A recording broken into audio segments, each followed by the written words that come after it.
Hello there, everyone. Welcome to Whisper Zone. I am your storyteller, and I'm here to guide you tonight. I know many of you use these videos to drift off to sleep, so before we begin, take a moment to like this video and subscribe to our channel. I'm always curious. Where are you watching from, and what time is it in your part of the world? Now, find your cozy spot and relax. The night I lost my leg wasn't the worst part. It was everything that came before. The voices in the storm, the impossible shapes in the ice, and the horrible truth about what happened to my friend Thomas Reed. But I should start at the beginning, back when I thought the worst thing in Denali National Park was the bitter cold. I'm Nathan Reeves, and until last winter I was just another park ranger trying to escape his past. The folks around here used to joke that only someone running from something would choose to work in the most remote part of Alaska. They weren't wrong. That December was different from any I'd seen in my 3 years at Denali. The cold hit, 40 degrees, the kind that freezes your breath before it leaves your mouth. Ice fog rolled in, turning the landscape into something from another planet. The sun barely showed its face, giving us maybe an hour or two of gray light, before darkness swallowed everything again. I remember sitting in my cabin that first strange evening, cleaning my old Marine Corps KA bar knife, the same one that kept me alive in Vietnam. The radio crackled with static, which wasn't unusual this far out. But then I heard something that made my skin crawl. Voices speaking in a language I'd never heard before, rising and falling like a song. Probably just interference, I told myself, trying to ignore the way my dogs, Ranger and Scout, huddled in the corner. They hadn't wanted to go outside all day, not even when I offered them their favorite treats. In 13 years of working with dogs, I'd never seen them act like this. Earlier that week, we'd found something unsettling near the new hiking trails, ancient burial grounds that the local native elders had warned us about. I didn't think much of it then. I was more concerned about the weird ice formations I'd spotted during my patrol. Perfect pyramids of ice, spirals that looked like they were carved by an artist, things that shouldn't exist in nature. The wildlife had vanished too. No moose tracks, no wolf prints, not even a single raven cawing in the endless twilight. The mountains felt empty, but not in a peaceful way. It was the kind of empty that makes you feel watched.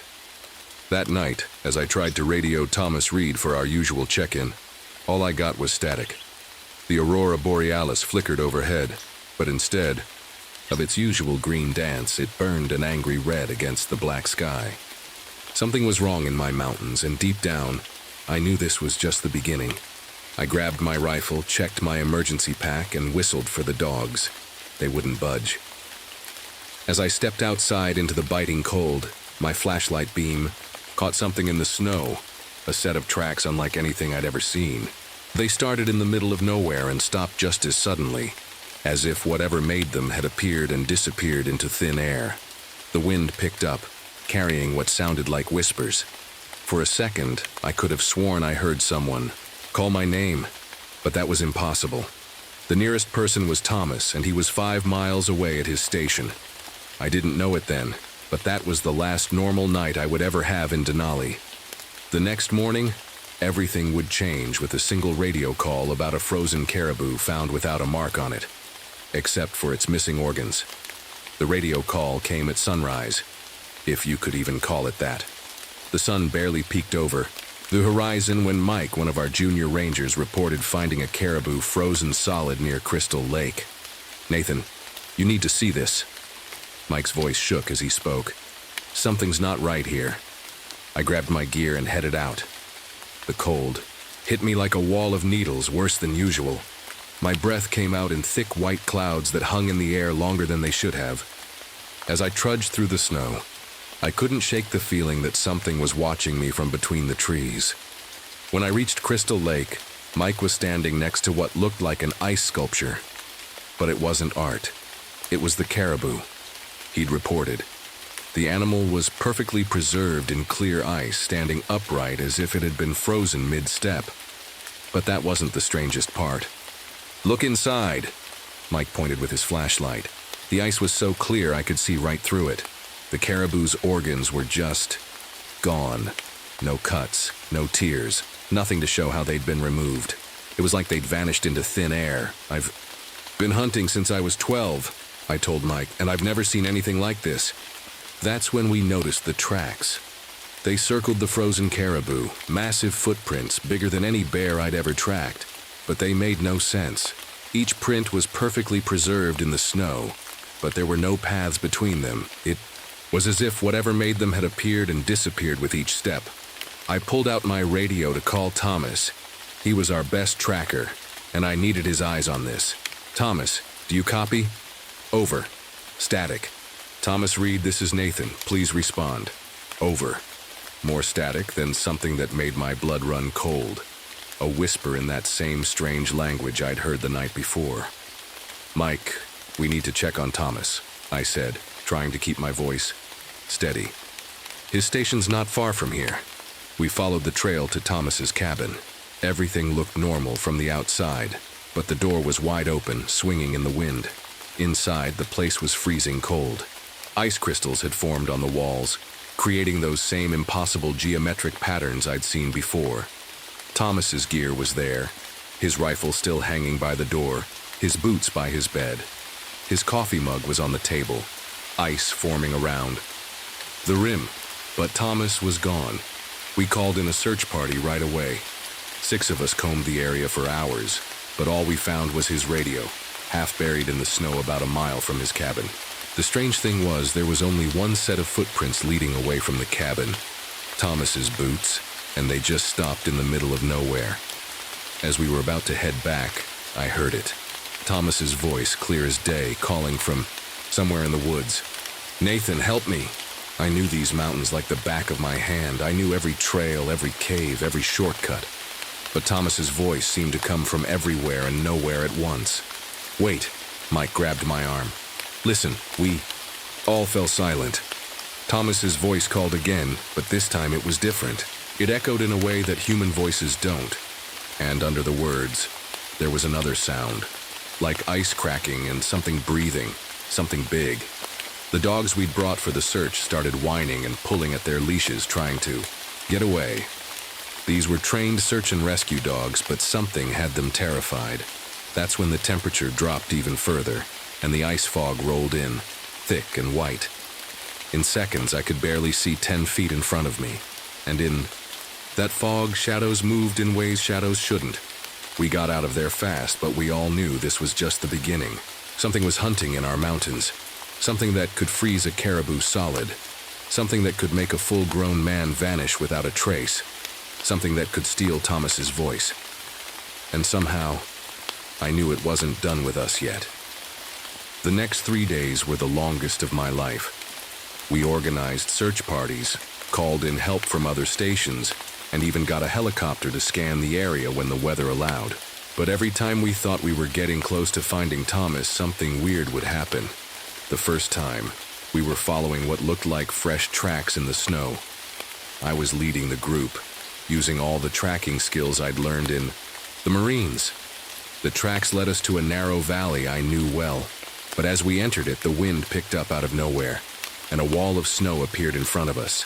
A localized blizzard that shouldn't have been possible. "Stay together," I shouted, but the wind was so strong it drowned out my voice. The snow was so thick I couldn't see my own hand in front of my face. When it finally cleared, we were scattered. It took us 2 hours to regroup, and by then, the tracks we'd been following were gone. That night, huddled in the main ranger station, we heard Thomas's voice again. This time it came through every radio we had, all at once. "Nathan, why did you leave me behind? Like you left him in Vietnam." My blood ran cold. Nobody here knew about what happened in Vietnam, about my spotter who died in that blizzard.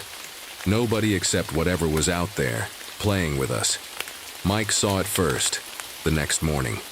He was checking the station's windows when he screamed. We all ran to look. Outside, standing at the edge of the trees, was a tall figure.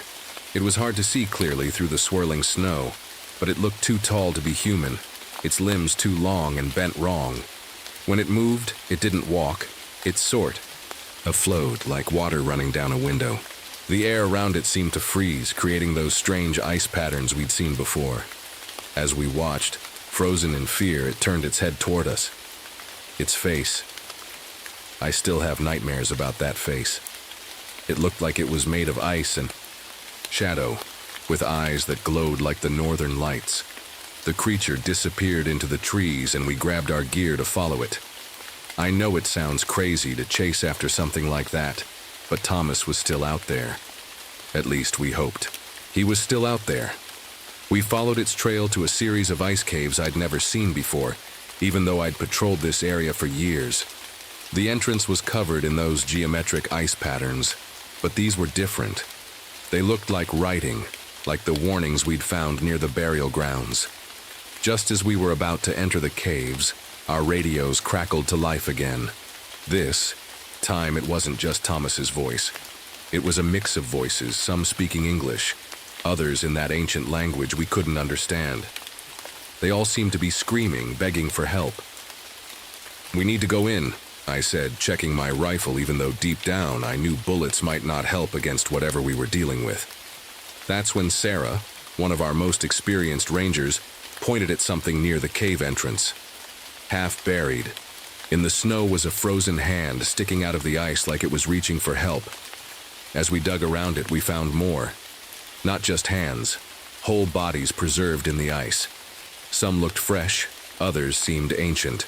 All of them had the same horrified expression on their faces, and all of them were missing their organs, just like the caribou. We were no longer just looking for Thomas. We were hunting a monster that had been hunting in these mountains for who knows how long. And from the way the temperature kept dropping and the ice patterns kept spreading, it knew we were coming. I gripped my lucky Ka bar knife, the one that had gotten me through Vietnam, and took the first step into the cave. The others followed, our flashlight beams bouncing off walls of crystal clear ice. Somewhere in the darkness ahead, something was waiting for us, and it was still using Thomas's voice to call us deeper into its lair. The deeper we went into the ice caves, the colder it got. Our flashlights showed walls of perfectly clear ice like glass. And in that ice, well, I wish I could forget what we saw in that ice. There were more bodies, dozens of them. Some looked like they'd been there for hundreds of years. Hunters in old-fashioned clothes, explorers with ancient equipment. Others were newer. A hiker who'd gone missing last summer. A photographer who disappeared in the spring. All frozen in moments of terror, all with the same horrible emptiness inside them. "Look at this," Sarah whispered, pointing her light at the wall. The ice was covered in carvings, old ones. They showed tall, skeletal figures with antlers, surrounded by swirls that looked like blizzards. Below the pictures were words carved in both English and that strange ancient language. The English part read, "It hungers always. Mimics to hunt. Only fire and blessed steel can harm the Wendigo." Mike's voice shook as he spoke. Wendigo? Like the monster from Native American stories? Before anyone could answer, our radios burst to life.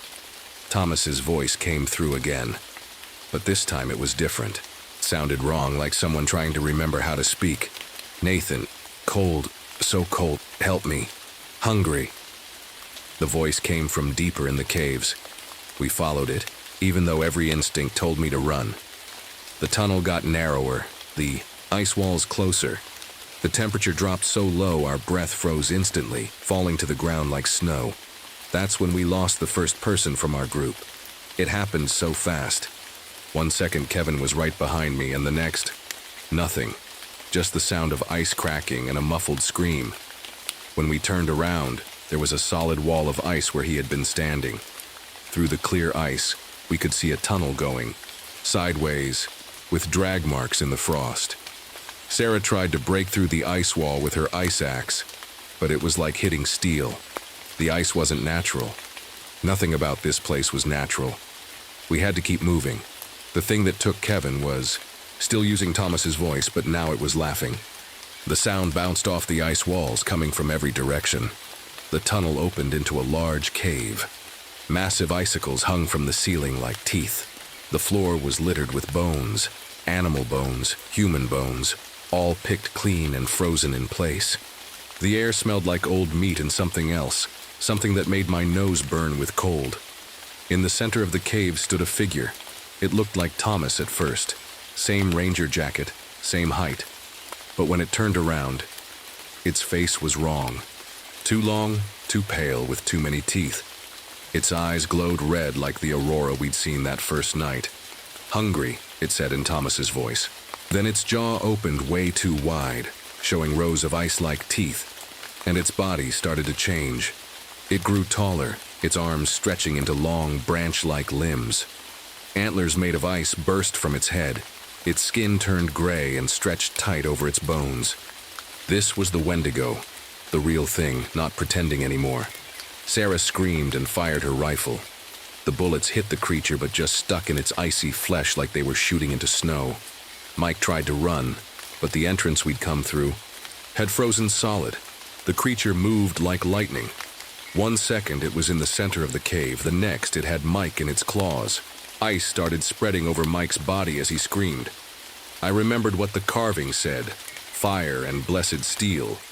I had no blessed weapons, but I did have the emergency flares in my pack. As I reached for them, the Wendigo threw Mike's frozen body aside and turned its glowing eyes on me. Behind it, I saw movement in one of the ice walls. Kevin and Thomas, still alive but barely, frozen in the ice. Their eyes moved, watching us, pleading. The temperature dropped even further as the Wendigo stepped toward me.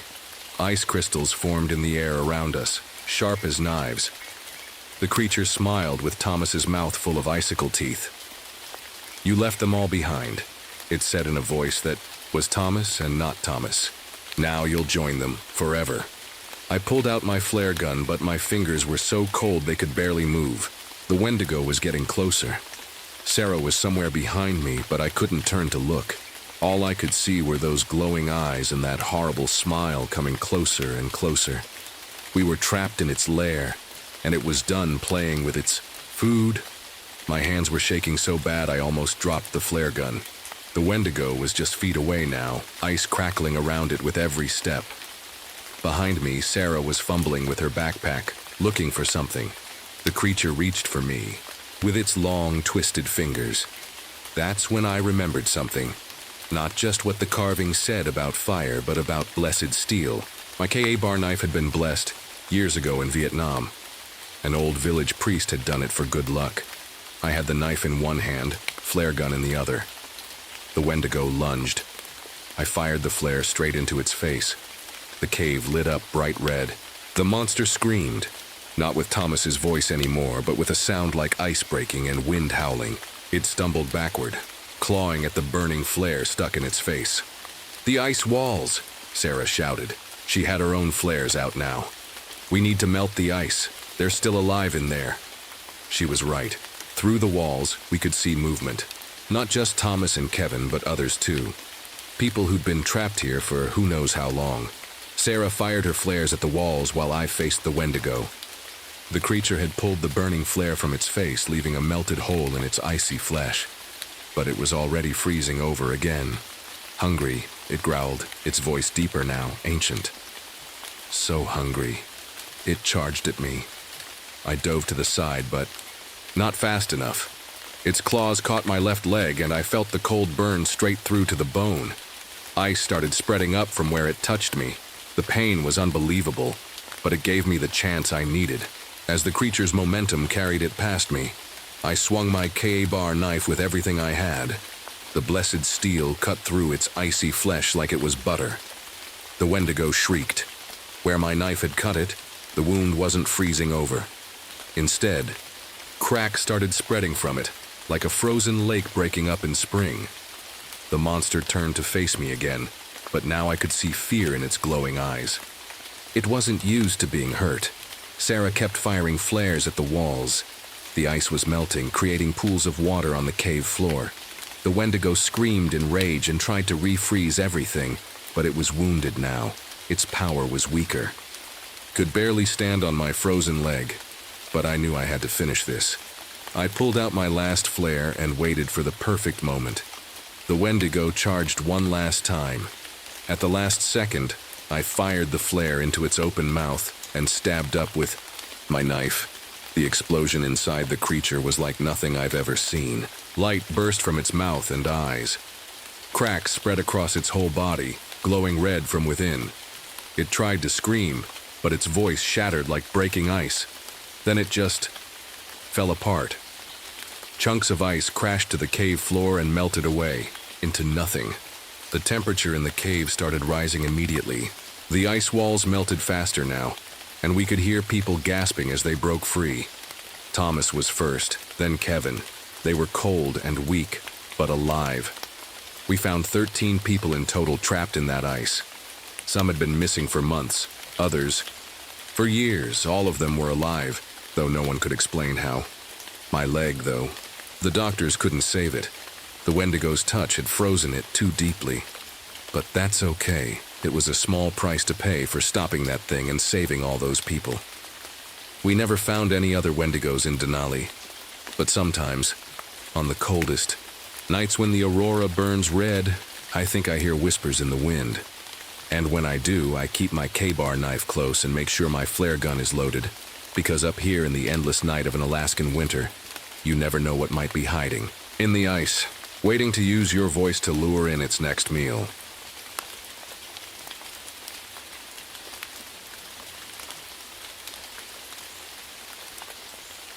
Story 2.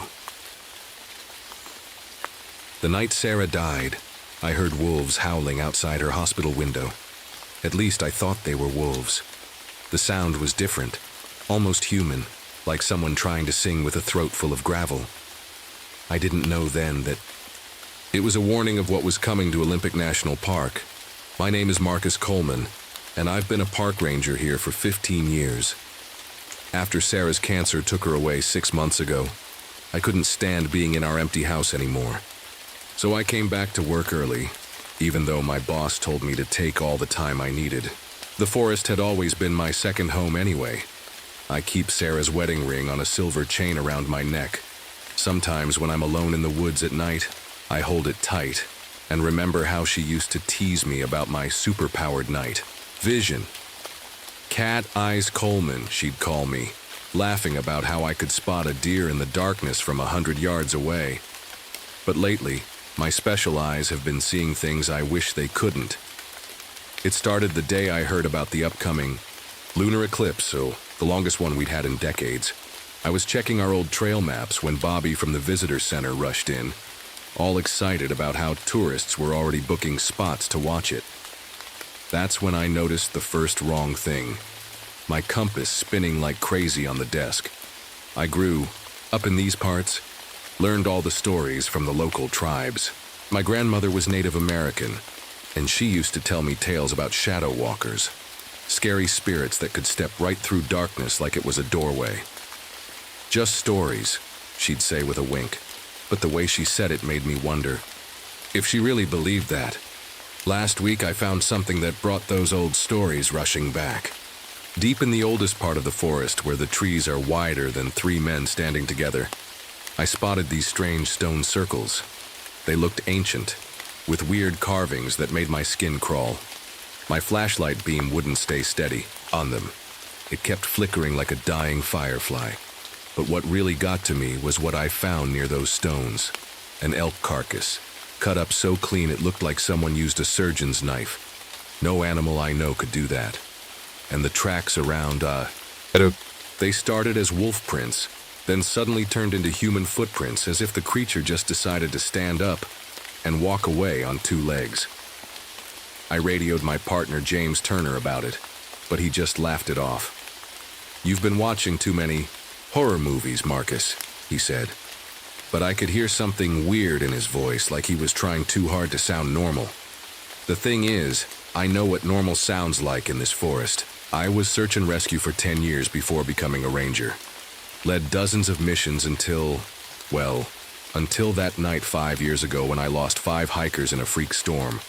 I still have nightmares about their screams in the darkness. But these days the screams in my dreams sound different. They mix with those not quite wolf howls I keep hearing. And sometimes when I'm patrolling at night, I swear I see shadows moving against the wind, like dark water flowing uphill. The eclipse is coming in 3 days, The whole park is buzzing with excited visitors, but all I feel is dread. Something's wrong in my forest. The animals know it. They've been too quiet. The local farmers have lost more livestock in the past month than in the last 5 years combined. And just yesterday, I found fresh claw marks on an old cedar tree. They were 8 feet off the ground, and each groove was deep enough to stick my whole hand inside.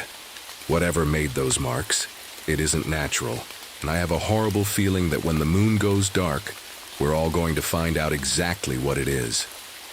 The morning after I found those claw marks, my radio crackled to life at 5 a.m. It was Pete Miller, one of our weekend campers.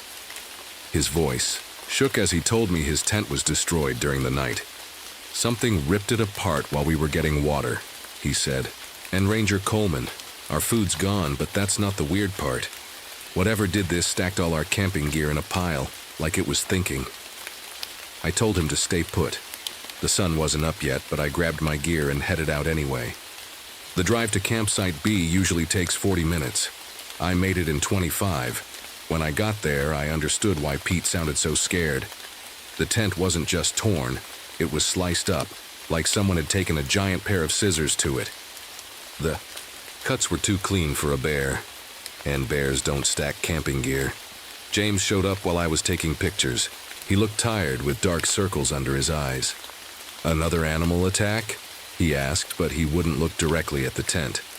Animals don't do this, James. Look at these cuts. He shrugged, but his hands were shaking when he took out his notebook. That wasn't like him at all. James had been my partner for 3 years, and I'd never seen him rattled before. Later that day, Mrs. Chen from the general store called. Her cat had gone missing, the 3rd pet this week. The dogs won't stop barking at nothing, she said. And last night, I saw something weird outside my window. Like a really tall man, but money wrong somehow. I was writing up my report when the next call came in. 2 hikers swore they were being followed on the Maple Creek Trail. They couldn't see anything, but they kept hearing footsteps matching their pace. Every time we stopped, it stopped, one of them said. When we looked back, we just saw shadows moving funny between the trees. I decided to check it out myself. The sun was setting when I parked my truck at the trailhead. The forest felt different. In the fading light, too quiet, like everything was holding its breath. About a mile in, I found fresh tracks. They started as wolf prints, big ones. Then, between one step and the next, they changed. The next prints were human feet, but huge, with claw marks at the tips of the toes. My radio buzzed. "Marcus?" It was James again. "You need to see this, up by the old fire tower." When I got there, James was staring at the tower's metal legs. They were covered in deep scratches, and dark fur was stuck in some of the gouges. But the weird thing was the height. The marks started about 12 feet up. "I'm seeing more shadows," James whispered. "When I'm on patrol, they move. Wrong. And sometimes I think they're watching me." I pulled out Sarah's ring from under my shirt and held it tight. The sun had set completely now, and the forest around us was full of shifting darkness. A twig snapped somewhere behind us, and James jumped. "Look!" He pointed with his flashlight. On the ground was a half-eaten deer. Its wounds were clean, surgical-like, just like the elk I'd found. But this was fresh. Steam still rose from the body into the cold air. That's when we heard it. That weird howl, the one that sounds almost human. It came from everywhere and nowhere at once. James's flashlight started flickering, and in those flashes, I swear I saw shadows moving against the trees, flowing like black water. "We need to get back," I said. But James just stood there, staring into the darkness. When I touched his shoulder, he felt cold as ice. "They're hurting us," he mumbled. "Like sheep. Can't you feel it? They're all around us now." As if to prove him right, another howl split the night. Closer this time, much closer. And this time I clearly heard words mixed in with the howling. Words that sounded like names. Our names. The eclipse was only 2 days away now. And as we hurried back to our trucks, I couldn't shake the feeling that everything that had happened so far was just a warm-up. These things, whatever they were testing us, learning about us, hunting us. The next morning, I drove to the nearby Quileute Reservation to talk to Billy Blackhawk, my grandmother's old friend. If anyone knew about the strange things happening in the forest, it would be him. I found him sitting on his porch carving a piece of wood. He didn't seem surprised to see me. "I was wondering when you'd come," he said, putting down his knife. "The shadows are walking again, aren't they?"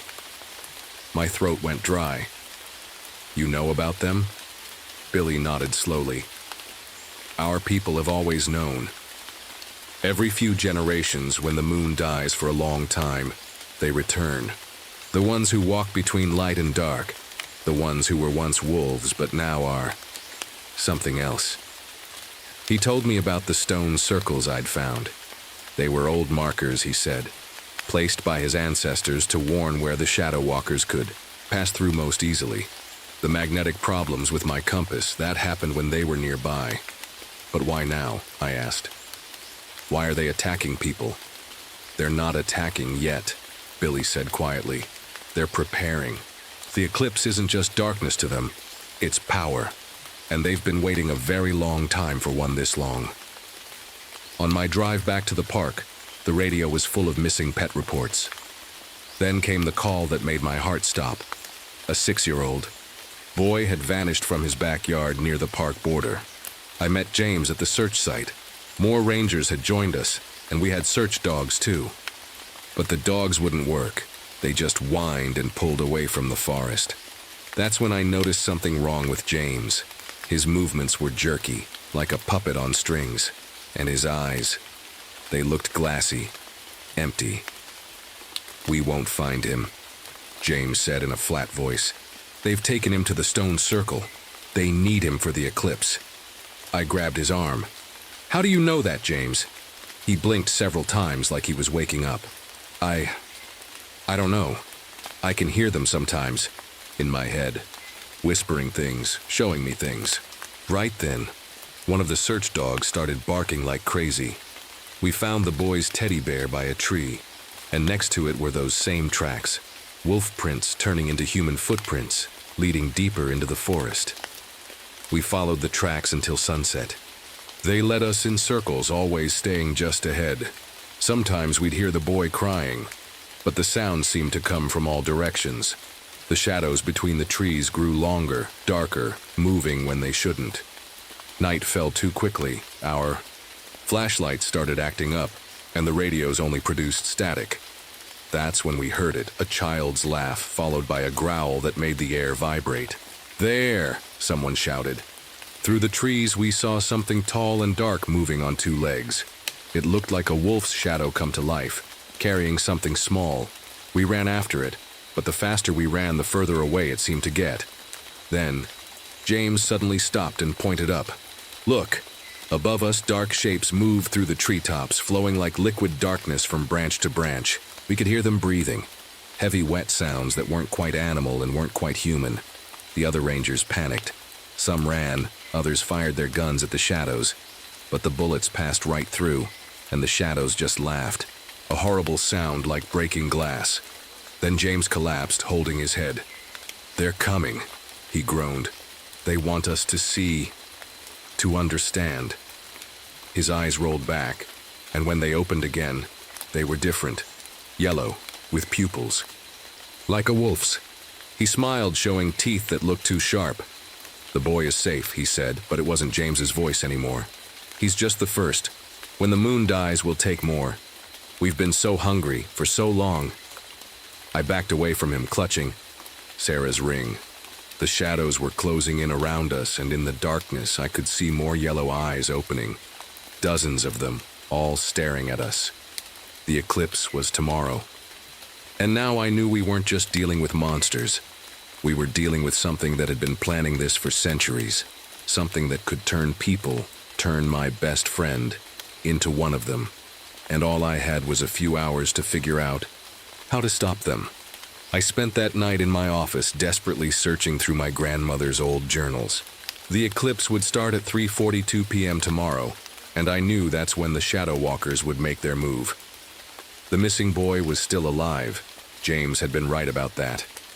Search teams found small footprints near the stone circle, along with half-eaten sandwiches from the park's cafeteria. They were feeding him, keeping him alive for something. Around midnight, my phone rang. It was Billy Blackhawk. "I remember something," he said. "The last time they came, our ancestors used fire and silver to fight them. The Shadow Walkers can't stand pure light or pure metal. That's why they hide in the in-between places." I touched Sarah's silver ring hanging around my neck. "What about the people they've taken? The ones they've changed?" Billy was quiet for a long time. "Sometimes, if you can reach them before the eclipse ends, they can come back. But Marcus, James, might be too far gone." As if hearing his name, James burst into my office. His movements were all wrong, like his joints worked backward. His eyes glowed yellow in the dark.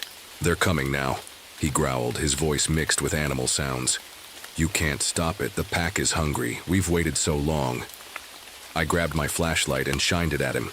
He hissed and jumped back, shielding his eyes. I ran past him, out into the park. The night was chaos. Shadows flowed like rivers between the trees, and strange howls echoed everywhere. I saw other rangers running, shooting at shapes that disappeared like smoke. Some of them had yellow eyes now, too. I ran to my truck and grabbed everything I could think of. Flares, silver coins, matches, lanterns. The stone circle was 2 miles away. I had to get there before they did whatever they were planning with. The boy. Halfway there, dark shapes started flowing alongside my truck. They looked like wolves made of living darkness, running on 2 legs. One jumped onto my hood and I saw its face, a twisted mix of wolf and human with too many teeth. I swerved hard and it fell off, but more were coming. They herded me off the road toward the old part of the forest, toward the stone circle. When I got there, I saw them. At least 20 shadow walkers moving in and out of the darkness between the trees. In the middle of the circle stood their leader, bigger than the others, with eyes like burning coals. The missing boy sat in the middle, playing with his teddy bear like nothing was wrong. Next to him was James, but he barely looked human anymore.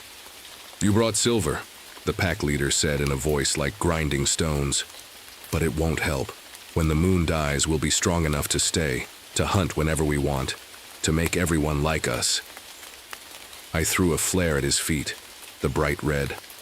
Light made the shadows scatter, screaming. I ran forward and grabbed the boy, but James blocked my way.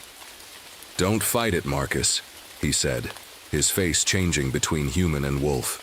"Join us. Sarah's death hurt you so much. With us, you'll never hurt again. You'll be strong forever." He reached for me with clawed hands. I held up Sarah's ring and he backed away, snarling. The sky was getting darker. The eclipse was starting. All around us, the shadow walkers began to howl. Their bodies grew larger, stronger. The darkness between the trees seemed to pulse like a living thing. James lunged at me, his body twisting into something horrible. I had minutes to save him and the boy before the eclipse peaked.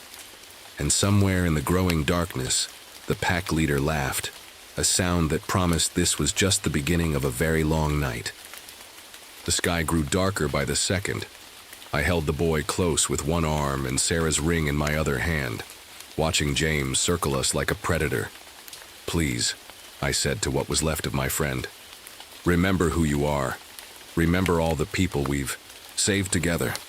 For a moment, something flickered in his yellow eyes, but then the pack leader howled, and James's face twisted back into that horrible wolf shape. The shadow walkers closed in around us. In the growing darkness, they looked more solid than ever. I could smell wet fur and rotting meat on their breath. Had one chance. Billy had said they couldn't stand pure light or pure metal. I grabbed all my flares with my free hand and threw them in a circle around us. The red light pushed the shadows back, making them screech. "Run," I told the boy, pointing to where I could see other rangers approaching with flashlights. "Don't stop until you reach the lights." He clutched his teddy bear and ran. 2 shadow walkers tried to grab him, but I held up Sarah's ring. The silver made them pull back, howling in pain. But James wasn't afraid of the flares anymore. He jumped through them like they weren't there and knocked me down. The ring flew from my hand. "You should have joined us," he growled, his face inches from mine. His breath smelled like old blood. Now you'll die alone, like Sarah did. Something snapped inside me when he said her name. I grabbed his throat with both hands. Sarah taught me something before she died, I gasped. She said love is stronger than fear, and you're nothing but fear given shape. I reached for Sarah's ring in the dirt. The second my fingers touched it, James screamed, not like a wolf, but like the human he used to be. The eclipse was almost complete now. The shadow walkers were everywhere, their bodies melting together into living darkness. The pack leader stood over us, his red eyes blazing. Fool, he rumbled. Silver can't save him now. When the moon dies, he's ours forever. They'll all be ours. But he was wrong. As I pressed the ring against James's chest, I felt him shaking. His yellow eyes flickered between wolf and human. Remember, I shouted. Remember who you are. The eclipse reached totality. The world went dark as night. The shadow walkers roared in triumph. But in that darkness, Sarah's ring began to glow with a soft, silver light. And suddenly, I understood. It wasn't the silver that made it powerful. It was the love it represented. The one pure thing they couldn't corrupt. James's body convulsed. Above us, the pack leader screamed in rage. He reached for us with claws made of living shadow. But James stood up. His eyes were human again. Get out of my head, he growled at the pack leader. Get out of my park. He grabbed the ring from my hand and charged straight at the pack leader. The silver light grew blindingly bright. There was a sound like the whole world tearing apart. The shadow walkers wailed. I saw their bodies dissolving like smoke in the wind. The pack leader tried to flee, his body breaking apart. We'll return, he howled. When the moon dies again, we'll... The light from the ring flashed one last time. When it faded, the shadow walkers were gone. All of them except their leader, who'd escaped into the darkness between the trees. The eclipse was ending. Normal light returned to the forest. James collapsed, completely human again. Other rangers found us there along with the boy, safe and sound.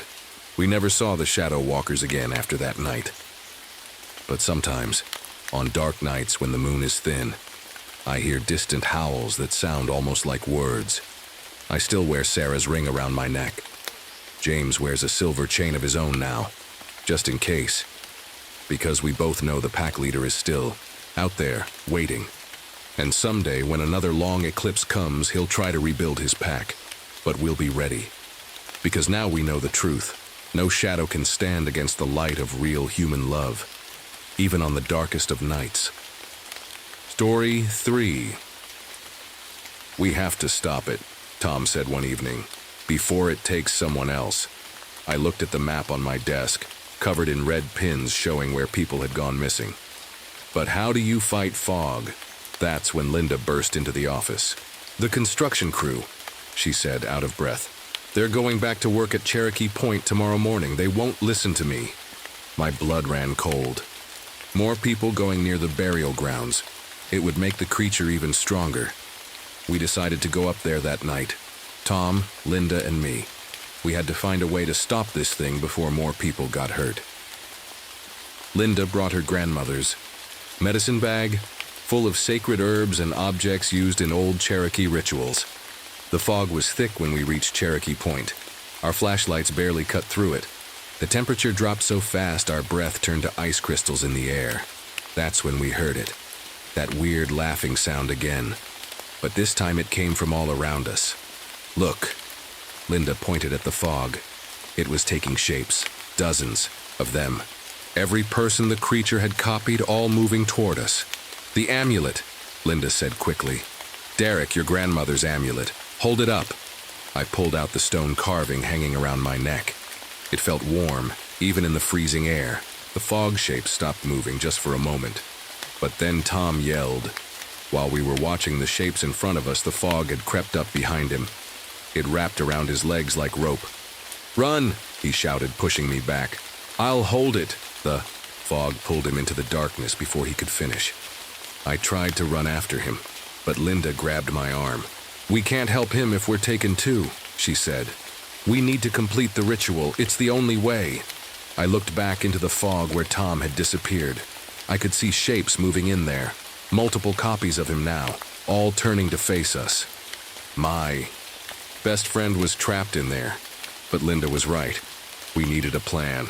We needed to end this once and for all. Thunder rumbled overhead as storm clouds rolled in. The wind picked up, making the fog swirl faster, shapes forming and unforming like a nightmare dance. Linda pulled out her grandmother's book. "There's a ritual," she said, "but Derek, it requires a sacrifice." The copied shapes of Tom moved. Closer, their eyes glowing like blue fire. I gripped my amulet tight. "Tell me what to do." Lightning flashed across the sky, and in that bright moment, I saw the true form of the Cold One in the fog. What I saw made my heart stop. And I knew this would be the longest night of my life. The storm hit hard. Lightning lit up the sky, showing us glimpses of what we were fighting. The Cold One's true form was like a tower of swirling mist, with hundreds of faces frozen in its surface, all the people and animals it had copied over time. Linda worked fast, setting up the ritual circle, with sacred herbs and stones. "The ritual needs 3 things," she explained, rain soaking her face. "The sacred words, the amulet, and—" She hesitated. "Living warmth freely given." I understood what that meant. Someone would have to let the creature take their warmth, their life, willingly. The fog creatures were closing in now. Dozens of Toms, Jerrys, and other missing people all moving like puppets. Behind them, that massive tower of mist rose higher and higher. "Derek!" a voice called out. "The real Tom, somewhere in the fog. I can see it from inside. The center, it's like a heart of ice." Lightning flashed again. I saw Tom, the real Tom, trapped inside the massive fog creature. He looked weak, but his eyes were clear. He nodded at me once. I knew what he was going to do. "No!" I shouted, but it was too late. Tom grabbed the icy heart of the creature. "Now, Linda, say the words." Linda started chanting in Cherokee, her voice rising above the storm. I held up my amulet, and it began to glow with a warm orange light. The Cold One screamed, a sound like winter wind and breaking ice. All its copied. Shapes started melting away.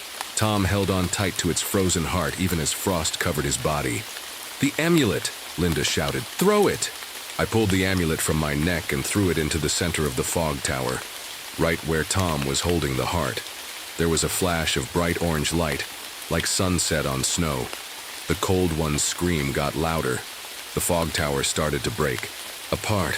All around us, people who had been copied fell to the ground, the real people, freed from the creature's power. But Tom was still inside when the creature exploded into thousands of ice crystals. We found him a few minutes later. He was cold like the others, but he was smiling.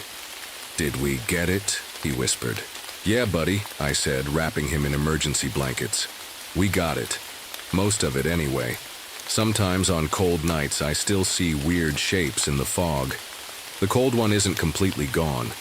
A creature that old, that powerful, doesn't just disappear, but it's weaker now, and we know how to fight it.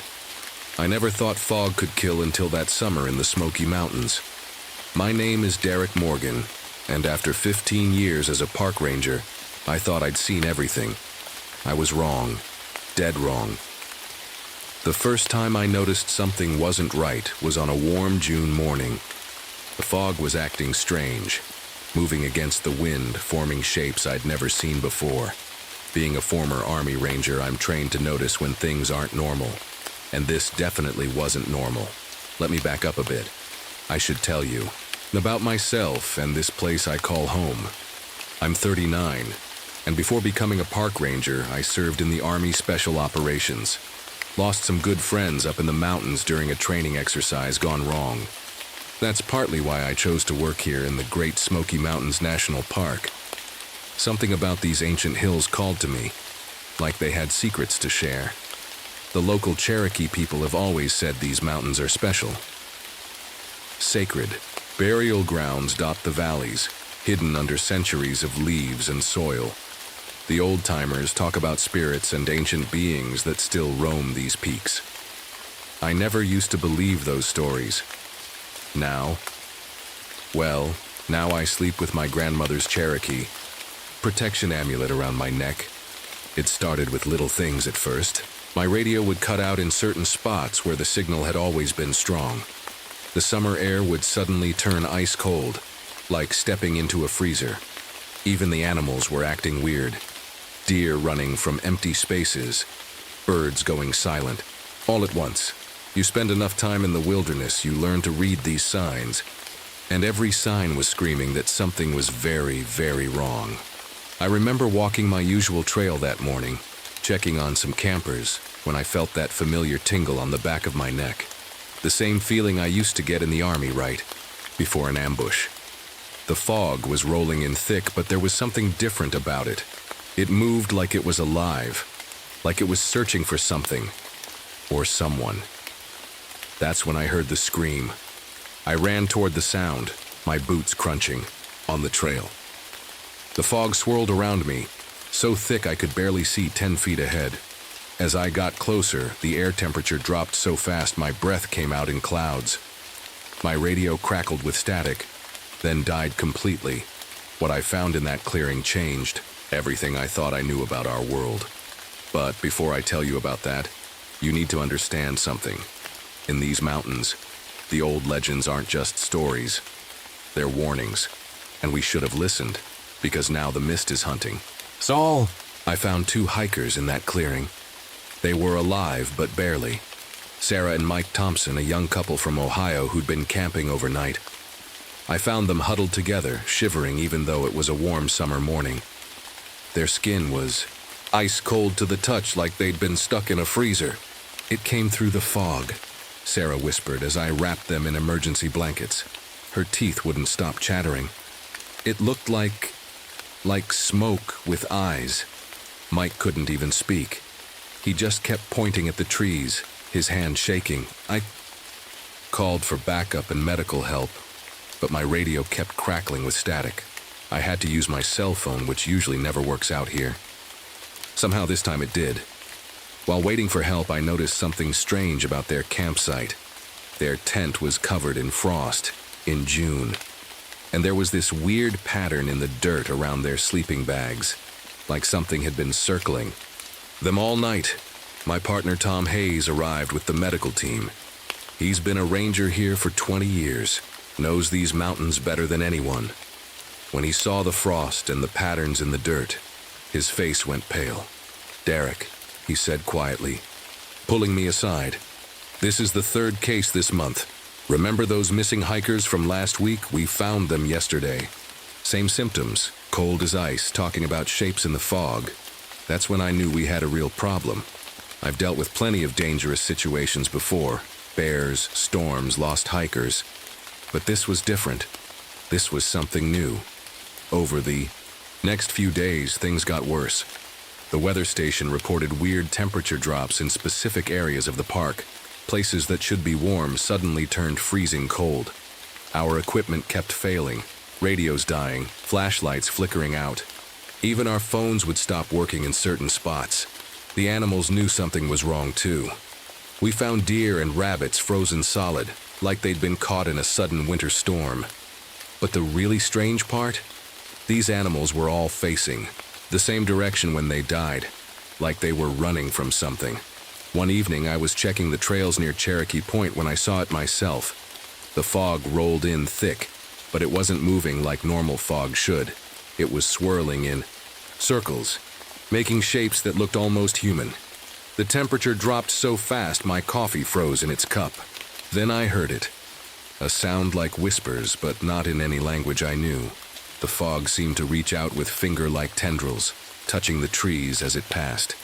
Wherever it touched, frost appeared. I backed away slowly, remembering what my Cherokee grandmother used to tell me. When the old spirits wake up, they hunger for warmth.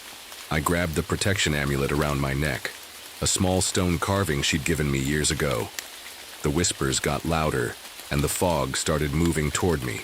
That's when Tom's voice crackled through on my radio, the first clear signal all day. "Derek," his voice was shaking. "Get back to the station now. We just found something you need to see." I ran back to my truck, the fog chasing close behind.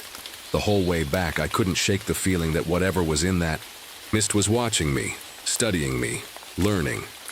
And somehow, I knew this was just the beginning. When I got back to the ranger station, I found Tom staring at the computer screen, his face lit by its blue glow. His hands were shaking as he pointed to a security camera video from one of our trail cameras. "Watch this," he said quietly. The video showed a regular hiking trail at night. At first, nothing seemed wrong. Then the fog rolled in, thick and strange. But what made my heart stop was what happened next. The fog formed into a shape, a person walking. Not just any person. It looked exactly like Sarah Thompson, the hiker we'd found that morning. But this video was from 2 days ago, before Sarah and Mike ever entered the park. "That's impossible," I whispered. But I knew what I was seeing. Tom rubbed his tired eyes. "There's more." He showed me other videos. The fog taking different shapes, a deer, another hiker, even one of our rangers. Each time, the real person or animal was found later, cold and scared, just like the Thompsons. "It's hunting," I said, "learning from what it catches." That's when Linda White Eagle, one of our Cherokee guides, walked in. She'd overheard everything. Linda's grandmother was our town storyteller, keeper of the old tales. The look on Linda's face told me she knew something. "My grandmother warned about this," she said. "The cold one, the ancient one. It sleeps in the sacred burial grounds until something wakes it up." She looked at us both. 3 months ago, they started building that new road near Cherokee Point, right through an old burial site. A chill ran down my spine. 3 months ago, that's when everything started. Linda continued. "The cold one feeds on warmth, body heat, life force, whatever you want to call it. The more it takes, the stronger it gets. And the stronger it gets, the more it can copy." Tom finished. We spent the next few hours looking through old reports. Every missing person, every strange incident, all mapped out. They made a pattern, a spiral, centered on Cherokee Point. That night, as we were finishing up, my radio crackled to life. Static at first, then a voice. "Jerry, one of our night patrol rangers. Something's wrong." His voice was shaking. "The fog. It looks like... oh God, it looks like me." We grabbed our gear and ran for the trucks. The whole way to Jerry's location, I couldn't stop thinking about what Linda had said. The cold one gets stronger. It learns. It copies. When we got there, Jerry's truck was empty. The driver's door was open, frost coating the seat. And in the fog ahead, we saw 2 shapes that looked exactly like Jerry, standing perfectly still, facing each other. Tom reached for his radio, but I grabbed his arm. "Don't," I whispered. "We don't know which one is real." That's when both Jerrys turned to look at us, their eyes glowing like ice in the darkness. And somewhere in the fog, something started to laugh. Everything happened fast after that night. The real Jerry was found 2 miles away, barely alive and ice cold like the others. But 3 more rangers went missing in the next week.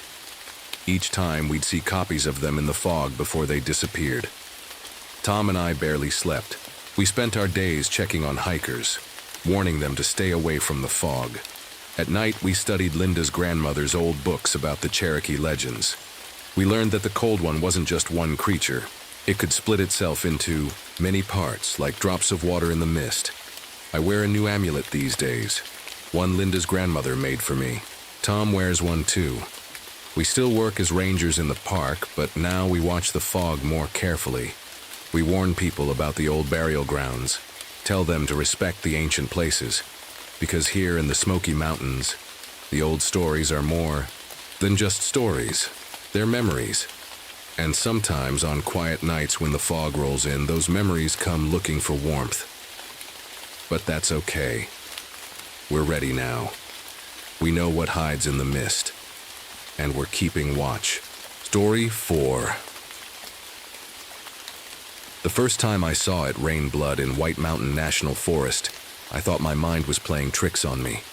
But when the dark red drops splattered against my ranger truck's windshield, I knew this wasn't just rust-colored water, or my imagination running wild.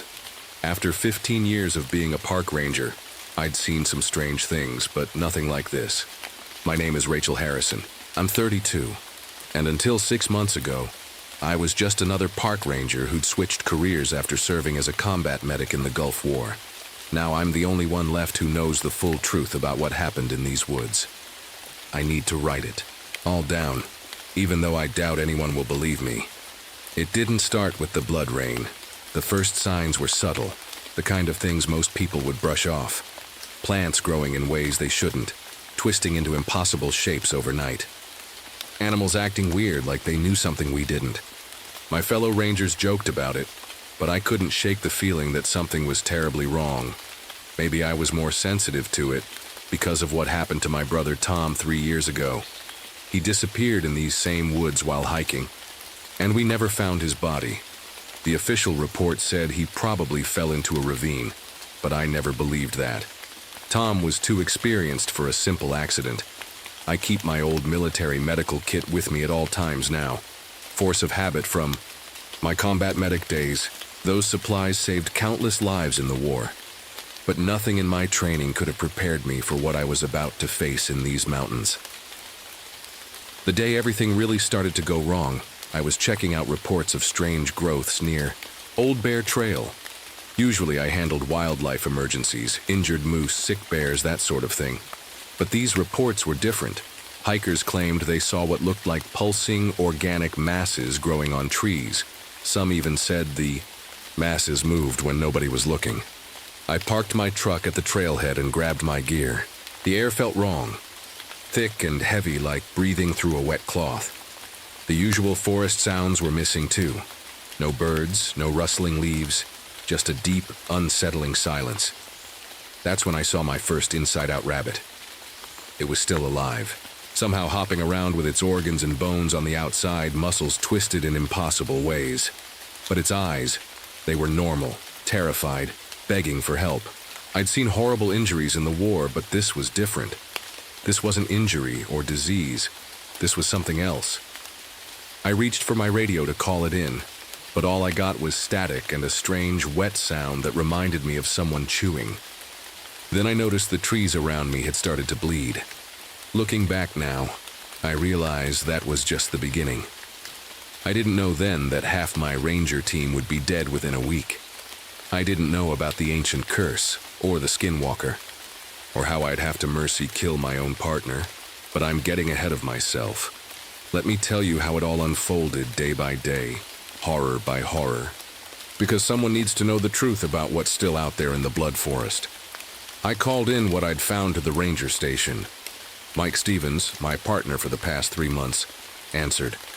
His voice crackled through the static on my radio. "Rachel, say that again? Did you say the rabbit was inside out?" "I know how it sounds, Mike," I said, keeping my voice steady, even though my hands were shaking. "But I'm looking right at it. It's still alive. We need animal control. Out here, and maybe someone from the university." Mike was quiet for a moment. "Stay there. I'm coming to you." While I waited, I did what any medic would do. I tried to help the rabbit. But every time I got close, it hopped away, leaving tiny spots of blood on the leaves. Its organs pulsed, in the open air, but somehow it wasn't dying. That's when I noticed something else strange. There were no flies around it. In all my years of treating wounds, I'd never seen exposed flesh that didn't attract insects. Mike arrived 20 minutes later. He was tall and solid, the kind of ranger who made hikers feel safe just by being there. But when he saw the rabbit, his face went pale. "There's more," I told him, pointing to the bleeding trees. "Touch the bark." Mike pulled on a latex glove and pressed his fingers against the tree trunk. Red liquid oozed out, warm and thick. "This isn't sap," he said quietly. We spent the next hour documenting everything. Mike took photos while I collected samples in sterile containers from my medical kit. That's when we found the first of the strange growths, a lumpy, flesh-colored mass about the size of a basketball, pulsing slightly against a fallen log. "Don't touch it," I warned, remembering my battlefield training about unknown substances. "We need to call this into the main office." But the main office wasn't much help. They told us to mark the area off limits to hikers and wait for a science team to arrive from Boston. I didn't like it, but orders were orders. As we were setting up warning signs, Mike suddenly grabbed my arm. "Listen," he whispered. The forest had gone completely silent again, but this time I heard something new. A wet, sliding sound, like raw meat being dragged across the ground. It was coming from behind us, but when we turned around, there was nothing there. "We should head back," Mike said. "It'll be dark soon." That night I couldn't sleep. I kept thinking about the rabbit and how its eyes had looked so normal despite its impossible condition. I pulled out my old medical books, searching for anything that could explain what we'd seen. Nothing came close. The next morning, things got worse. 3 more inside-out animals were found, 2 squirrels and a deer. The deer was still walking around, its heart beating in the open air. Rangers from other sections of the park reported similar findings. And the growths we'd found? They doubled in size overnight. But the thing that really scared me was what happened to Jake, one of our junior rangers. He'd been checking the trail cameras when he came running back to the station, his face white as paper. "I saw something," he stammered. "In the camera footage. It looked like a person, but wrong. All wrong. And the animals, they were following it, like they wanted to." We watched the footage together. Most of it was too dark or blurry to make out clearly, but there was one frame that made my blood run cold.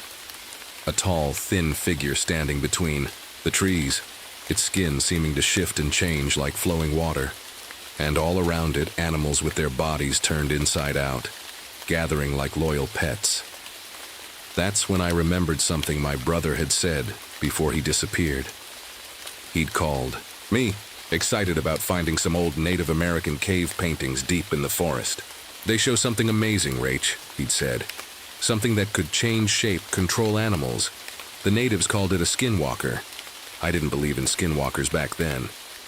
But looking at that camera footage, watching that figure shift and move in impossible ways, I started to wonder if my brother had discovered something real, something that was now waking up.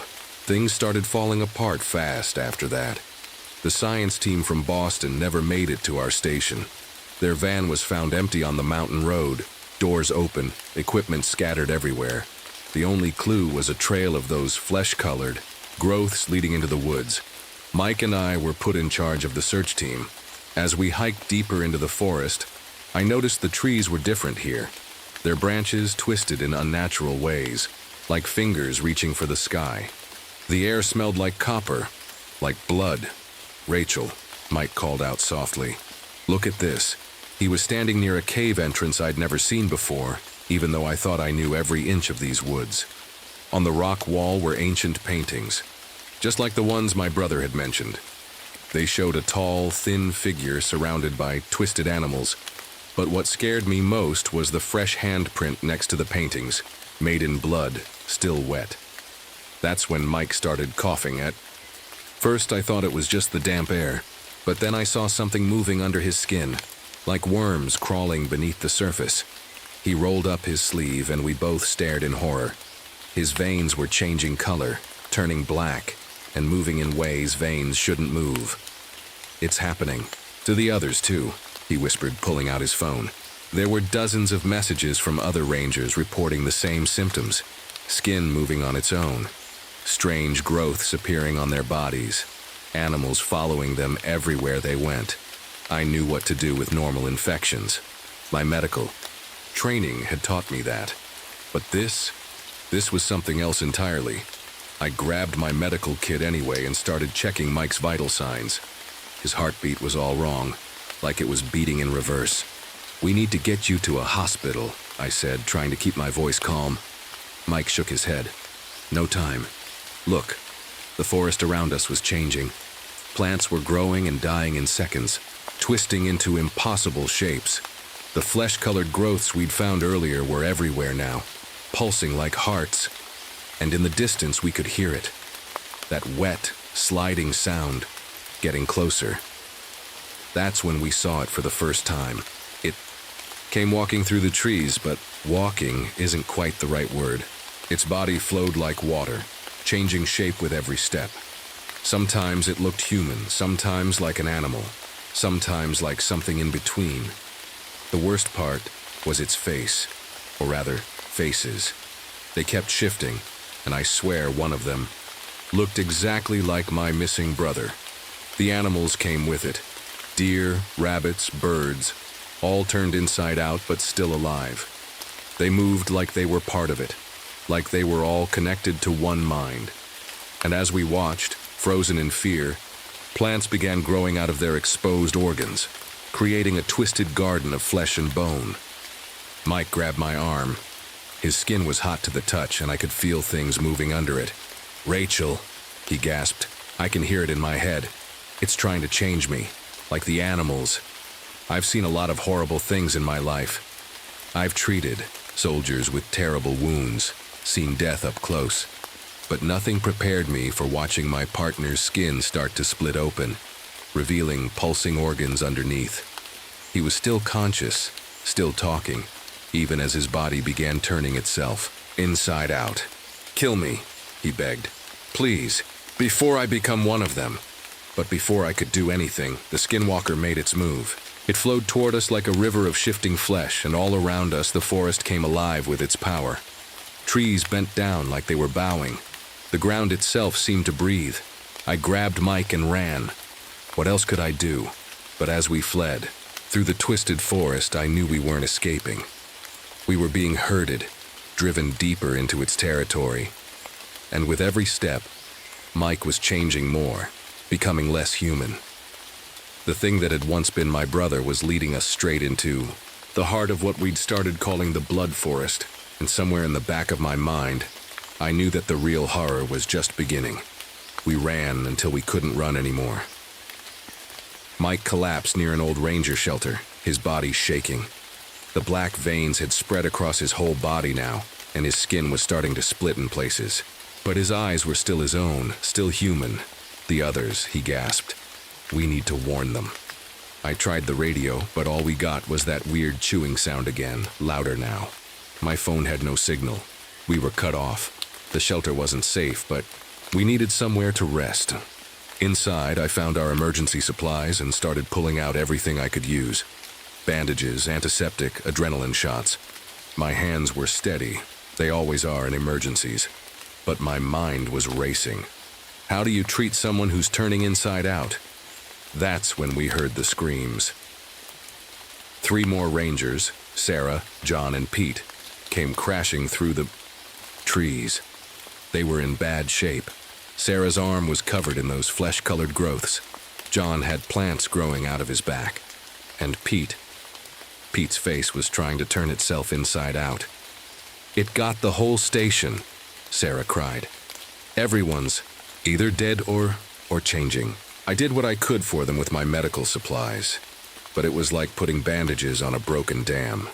Their bodies were transforming, and nothing in my kit could stop it. John was the first to completely change. One minute he was sitting there, shaking, and the next his whole body just opened up. His organs spilled out, rearranging themselves like some horrible flower blooming. But he didn't die. He stood up, looked at us with eyes that weren't human anymore, and walked out into the forest to join the skinwalker. Pete went next. The transformation was faster for him, maybe because he was closer to the creature when it first appeared. His face split open like a blooming flower, and he started making this awful wet sound. Before any of us could move, he grabbed Sarah and dragged her out into the darkness. "Don't let me become like them," Mike begged. He was fighting it hard, but I could see he was losing. The black veins had reached his face now, and his skin was starting to pulse. I heard movement outside. Through the shelter's dirty window, I saw them. All the transformed rangers standing in a circle around the building. Their inside-out bodies glowed slightly in the darkness, organs pulsing in the open air. And behind them, shifting and changing shape, was the skinwalker. It came closer to the window, and for a moment it wore my brother's face again. Then the face melted and changed, showing me something that made me understand why he disappeared. He hadn't died in an accident. He'd found the skinwalker, and it had made him part of itself. The thing that had been my brother pressed its hand against the glass. The window started to change, turning soft and flesh-like. All around the shelter, the walls began to transform. The whole building was turning into living tissue. Mike screamed. His transformation was speeding up. "Rachel," he said, his voice barely human anymore. "You have to end this. The cave. The paintings. There's a way." He couldn't finish. His body convulsed, and I watched in horror as his skin began to peel back. But something was different about his transformation. He was fighting it, trying to hold on to his humanity, and in his eyes I saw a flash of understanding. That's when I realized my medical training, my brother's research, the ancient paintings, they were all connected. There had to be a way to stop this. And as the shelter walls turned to living, flesh around me as my transformed friends tried to break in, I knew what I had to do. I grabbed my medical kit and the last of the emergency supplies. The skinwalker wanted me to join its twisted family. Fine. But first, I was going to find those cave paintings, because somewhere in that ancient art was the secret to ending this nightmare. As I prepared to make my escape, Mike grabbed my hand. Half his face was already turned inside out, but he managed one last human smile. "Make it quick," he whispered. "I did what I had to do, I won't describe it. But I made sure my friend died as a human, not as one of those things." Then I ran into the darkness, toward the cave, with the sounds of the transformed rangers and their master close behind me. I ran through the darkness with just my flashlight and medical kit. Behind me I could hear them coming, the wet sounds of their transformed bodies moving through the trees, the soft squishing of their exposed organs. But I didn't look back. I couldn't. The cave wasn't hard to find. It was like the forest wanted me to reach it. The trees bent away from my path, their bleeding trunks forming a trail. As I got closer, I noticed something strange. My brother's old backpack, lying half buried in leaves. Inside, I found his research notebook, the pages stained with blood, but still readable. Tom had figured it out. The cave paintings weren't just art, they were instructions. The skinwalker was ancient, but it wasn't invincible. It had been trapped before by the native peoples who first lived in these woods. They had used their own blood to bind it, mixing it with special herbs that grew only in these mountains. I heard movement at the cave entrance. The skinwalker stood there, wearing my brother's face again. Behind it, my transformed friends waited, their inside-out bodies swaying like trees in the wind. The creature reached out to me, and I saw the same black veins that had taken Mike starting to crawl up my arms. But now I understood something it didn't. I wasn't just a medic. I was a combat medic. I knew how blood worked, how bodies worked, and most importantly, I knew how to improvise with whatever I had. In my medical kit were herbs I'd collected earlier trying to help Mike. They were the same ones shown in the cave paintings. I had my needle kit, originally meant for stitching, wounds, and I had my own blood. The skinwalker came closer, confident now. It thought I was going to be another easy victim. It didn't understand that some soldiers learn to function through pain, through fear, through anything. I waited until it was almost touching me. Then I struck. The needle went deep into what passed for its flesh, injecting my blood mixed with the herbs. The creature screamed, not with one voice but with hundreds. All around me, the transformed rangers fell to their knees. The skinwalker's body began to change, but not in the way it wanted. The herbs in my blood were forcing it to take a single shape, trapping it in a form it couldn't escape. I saw my brother's face in its shifting mass one last time. Not frightened anymore, but peaceful. Then everything went white. I woke up 3 days later in a hospital. They told me they found me in the woods, surrounded by the bodies of my fellow rangers. All of them were normal again, but dead. Their bodies couldn't survive being turned right side in. The official report blamed a new disease, something about fungal spores and mass hallucination. But I know the truth. The skinwalker isn't dead. You can't kill something like that. But it's trapped now, sealed in a form it can't change. If you go deep enough into White Mountain National Forest, past where the trees still bleed sometimes, you'll find a cave. And inside there's a statue that looks almost human, but not quite. I put in for a transfer after that. I couldn't stay in those woods anymore, but I keep my medical kit ready, and I've started studying those old cave paintings. Because I know something no one else does.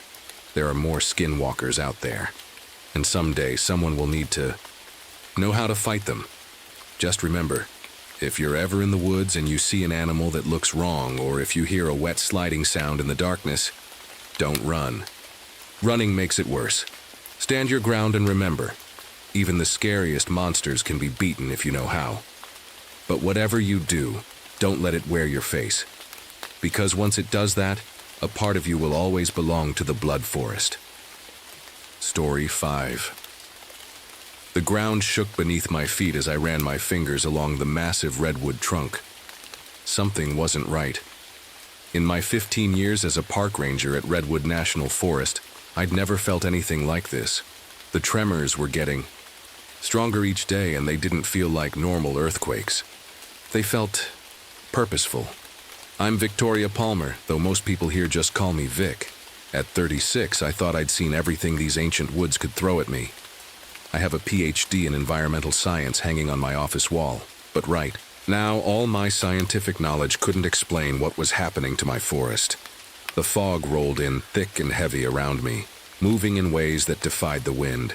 I pulled my grandfather's old compass from my jacket pocket, a habit I'd developed whenever things felt off. The needle spun wildly, just like it had been doing for the past week. My grandfather always said this compass would keep me safe, but lately it seemed as confused as I was. Vic, you need to see this. Mark, one of my junior rangers, came running through the mist. His face was pale and he was out of breath. We found another one, a whole cluster of trees. They're just... You have to see it. I followed him down the familiar trail, my boots crunching on fallen leaves. The sound echoed strangely in the unnaturally quiet forest. No birds singing, no squirrels chattering. Even the wind seemed to hold its breath. When we reached the site, my heart nearly stopped. 5 ancient redwoods, each hundreds of years old, had been uprooted overnight. But this wasn't storm damage. I'd seen plenty of that. The trees looked like giant hands had simply plucked them from the earth. The root systems were intact, not torn or broken. It was as if they'd been carefully lifted and laid down. As I knelt to examine the disturbed soil, my hand brushed against something smooth and cold. Brushing away the dirt revealed a piece of carved stone, clearly old and decorated with symbols I'd never seen before. My mind flashed back to 2 years ago, when I lost my research partner, David, in a mysterious cave collapse. He'd found something similar just before he disappeared. The ground trembled again, stronger this time. Mark stumbled, catching himself against a tree, but I barely noticed. My eyes were fixed on something in the distance. Through the swirling mist, I could have sworn I saw a massive shape moving between the trees. It was tall, impossibly tall, and it wasn't moving like any animal I knew. Then I saw the footprint, fresh in the soft earth, bigger than anything I'd ever seen before. My scientific mind tried to rationalize it, but the print was clear as day, and human-like, just impossibly large. My hand tightened around my grandfather's compass as another tremor shook the forest. Whatever was happening here, I had a feeling it was just the beginning. The forest was trying to tell us something.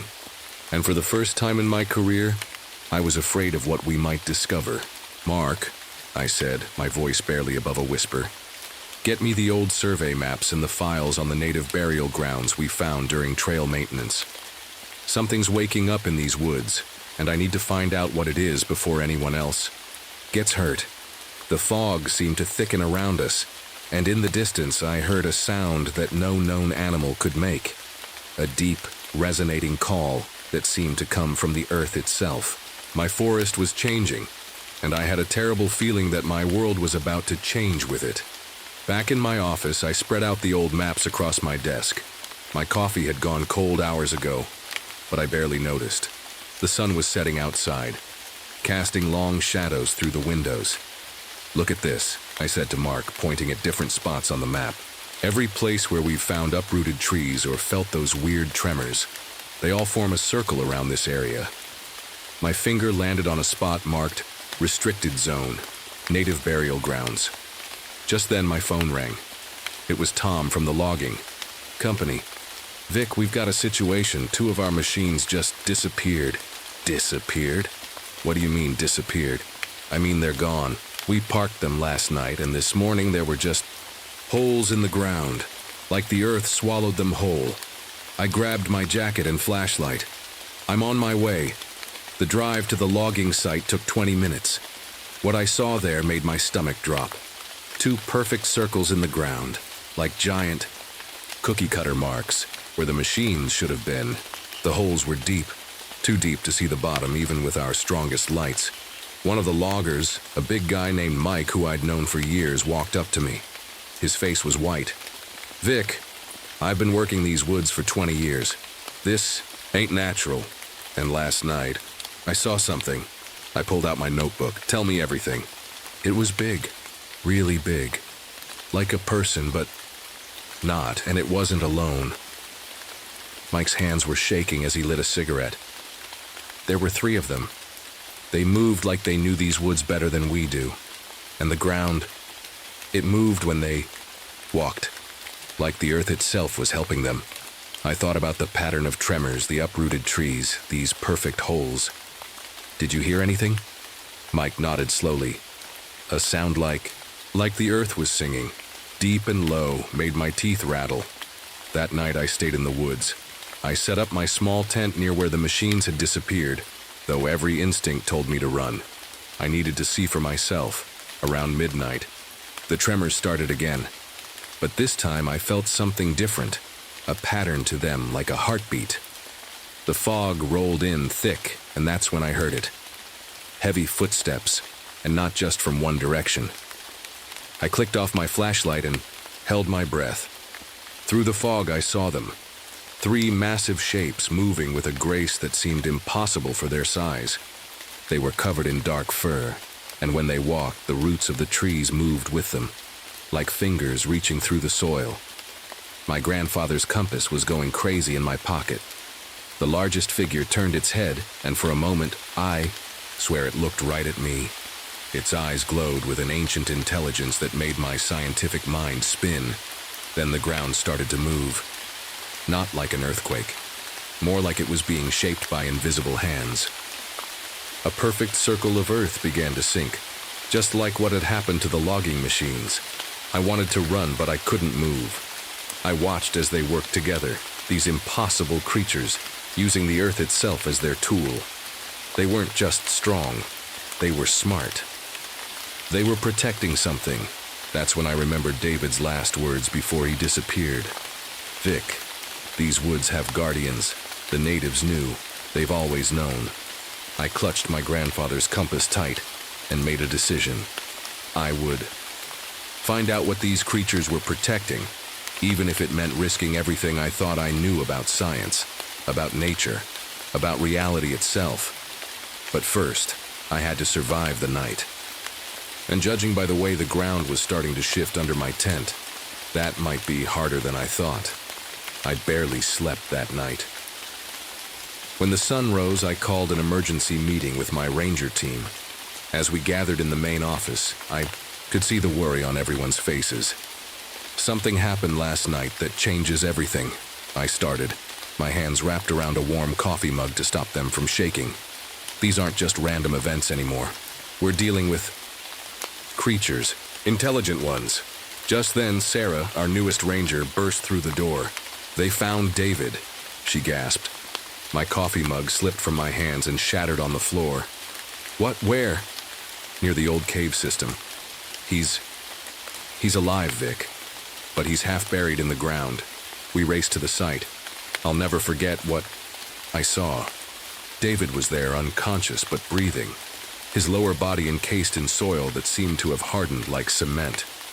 It took us 4 hours to carefully dig him out. At the hospital, David drifted in and out of consciousness. When he finally opened his eyes fully, he grabbed my hand. "They kept me alive," he whispered. "They wanted me to see to understand. What did they want you to understand, David? The trees, they're all connected. The creatures, they're like gardeners, protectors. His eyes were wide. They showed me things, Vic, ancient things. There's a chamber deep underground, the roots. The roots tell stories. Before he could say more, the ground began to shake. Not like before. This was violent. The hospital lights flickered. I looked out the window and saw trees in the distance, swaying without any wind. My phone started ringing nonstop. More rangers were reporting strange findings. Ancient stone artifacts appearing on hiking trails. Massive root systems forming what looked like words in a language none of us knew. And cave entrances opening up where there had never been caves. Before that afternoon, I got a call from Mike at the logging company again. His voice was shaking. 3 more men missing, Vic. Just gone. And the trees, they're moving, actually moving. We found Ben's hard hat crushed between 2 roots that came up from nowhere. I drove back to the forest, my mind racing. The sun was setting again, casting strange shadows through the trees. As I walked the familiar paths, I noticed something different about the fog. It seemed to be forming patterns, almost like it was trying to show me something. My grandfather's compass started spinning. Again, but this time it would stop briefly, pointing in specific directions before spinning again. I realized it was creating a pattern, the same pattern I'd seen in the root systems. That's when I heard it. A deep groan from underground that made my whole body vibrate. The sound was followed by heavy footsteps, closer than ever before. Through the trees ahead, I saw them again, the Bigfoot family. But this time they weren't trying to hide. The largest one stepped forward, and the ground rose up beneath its feet like a wave. Roots burst from the soil around me, not threatening, but like they were trying to show me something. They twisted into shapes that looked like the symbols we'd found on the ancient stones. I should have been terrified, but something in me knew this was a moment of truth. These creatures weren't just protecting territory. They were protecting something much older, much more important. The biggest Bigfoot reached out its hand, and the ground between us split open, revealing a stairway made of twisted roots and packed earth. It was pointing down into the darkness. I reached for my flashlight with trembling hands. I knew I had a choice to make. I could turn around, call in every government agency and scientist I knew. Or I could do what my heart was telling me, follow these ancient guardians and learn the truth they were trying to show me. Behind me, I heard more vehicles approaching, probably the logging company's night crew. Time was running out. Whatever secret these creatures were protecting, whatever they had shown David, I knew I had to find out now. Taking a deep breath, I clicked on my flashlight and took my first step down into the earth. The ground rumbled softly, almost like a purr, as the roots closed the entrance behind me. The underground passage was unlike anything I'd ever seen. My flashlight beam showed walls made of tightly woven roots, and the air smelled like fresh earth after rain. Each step I took made soft squelching sounds in the damp soil. "Hello?" I called out softly, my voice shaking. "I'm here to understand." A deep rumble answered me, and the tunnel ahead lit up with a soft blue glow. It was coming from mushrooms growing along the walls, not any kind I'd studied in my years of research. They pulsed with light like they were showing me the way. As I walked deeper, I started seeing carvings on the walls between the roots. They told a story, pictures of tall, furry figures standing with Native Americans, their hands touching the high earth together. Other carvings showed the creatures helping to plant trees, protecting animals, and moving the earth itself. The tunnel opened into a massive underground chamber. My jaw dropped. The ceiling was a dome of living roots, all pulsing with that same blue light. In the center stood what looked like an altar made of earth and stone, covered in those same symbols we'd found in the forest. Movement caught my eye. The Bigfoot family emerged from different tunnels around the chamber. Now, in the blue light, I could see them clearly for the first time. They walked on 2 legs like humans, but they were huge. The tallest maybe 12 feet high. Their fur wasn't just brown, it had patterns in it, like the bark of the redwood trees above. The smallest one, probably young, I guessed, came forward, First, it touched the ground and a small flower grew instantly where its finger had been. It looked at me and made a soft, chirping sound. "They're showing you who they are," a weak voice said from behind me. I spun around. "David!" He was sitting against the wall looking tired but alive. "What happened to you?" "They kept me here to learn, Vic," he said, smiling weakly. "They're not just random creatures, they're guardians. They've been here longer than the redwoods themselves." The largest Bigfoot approached us. It placed its huge hand on the altar, and suddenly the whole chamber filled with moving images made of light and shadow. I saw the history of the forest playing out before my eyes. The creatures helping the Native Americans plant the first redwood seeds, protecting the land from fires, guiding animals to safety before earthquakes. They can feel everything that happens in the forest through the roots, David explained. The logging, it's not just cutting down trees. It's destroying an ancient network, a system that's kept this land alive for thousands of years. The ground shook again, but this time, I understood. They were showing me what was happening above. Through the roof of roots, I could see shadow images of the logging crews setting up their machines for the night shift. The youngest Bigfoot made a sad sound, and the mushroom's light dimmed. The largest one, I started thinking of it as the touched the altar again. This time, the images showed what would happen if the logging continued. The whole forest dying, the underground rivers drying up, the animals leaving. "They need our help, don't they?" I asked David. He nodded. "They could destroy all the logging equipment, bury every intruder. But they don't want war. They want understanding. That's why they brought us here." Suddenly, loud cracking sounds came from above. The logging crews had started early. The whole chamber trembled, and pieces of dirt fell from the ceiling. The Bigfoot family looked at me with urgent eyes. The elder touched the altar one last time. The image it showed was simple. Creatures and humans working together, protecting the forest. Then it held out its massive hand to me. I knew what it was asking. These beings had lived in secret for thousands of years, protecting our forests, working with those who understood their importance. Now they were trusting me with their secret. But before I could take the elder's hand, a terrible crashing sound came from above. The ceiling of roots began to split. Through the gap, I could see the metal teeth of a logging machine tearing through everything in its path. The young Bigfoot cried out in pain. The elder pulled back its hand and looked at me with eyes full of sadness and determination. I had to make a choice, right now. Help these ancient guardians protect the forest, or stand back and watch centuries of wisdom and magic be destroyed forever. The chamber shook again. Time was running out. "Stop!" I shouted into my radio. "Tom, you need to stop the logging right now!" "Vic, where are you? We can't stop. We're on a deadline." Tom's voice crackled through the static. Another machine bit into the earth above us. The chamber shook harder, and more dirt fell from the ceiling. The young Bigfoot huddled against its parent whimpering. "Mark, Sarah, can you hear me?" I tried reaching my fellow rangers. "We hear you, Vic," Sarah answered.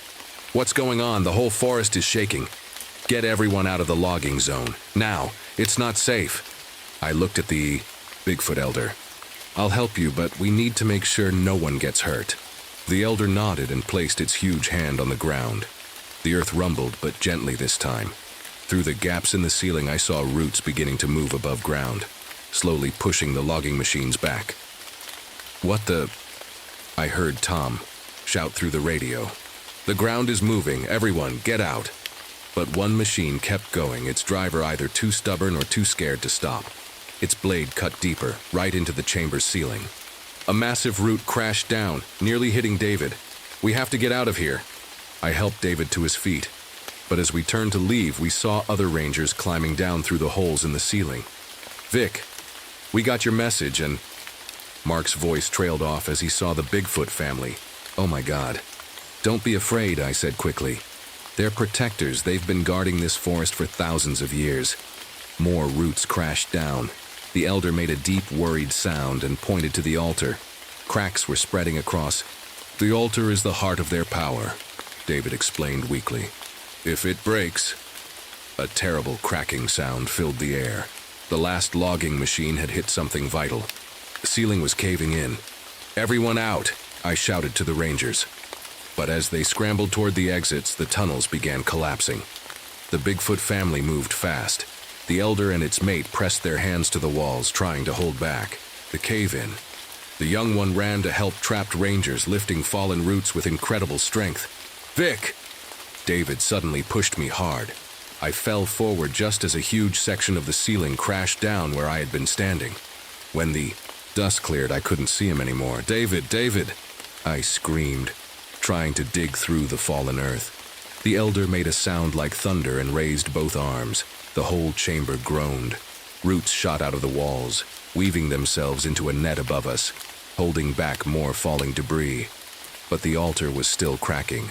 With each new break, the elder seemed to grow weaker.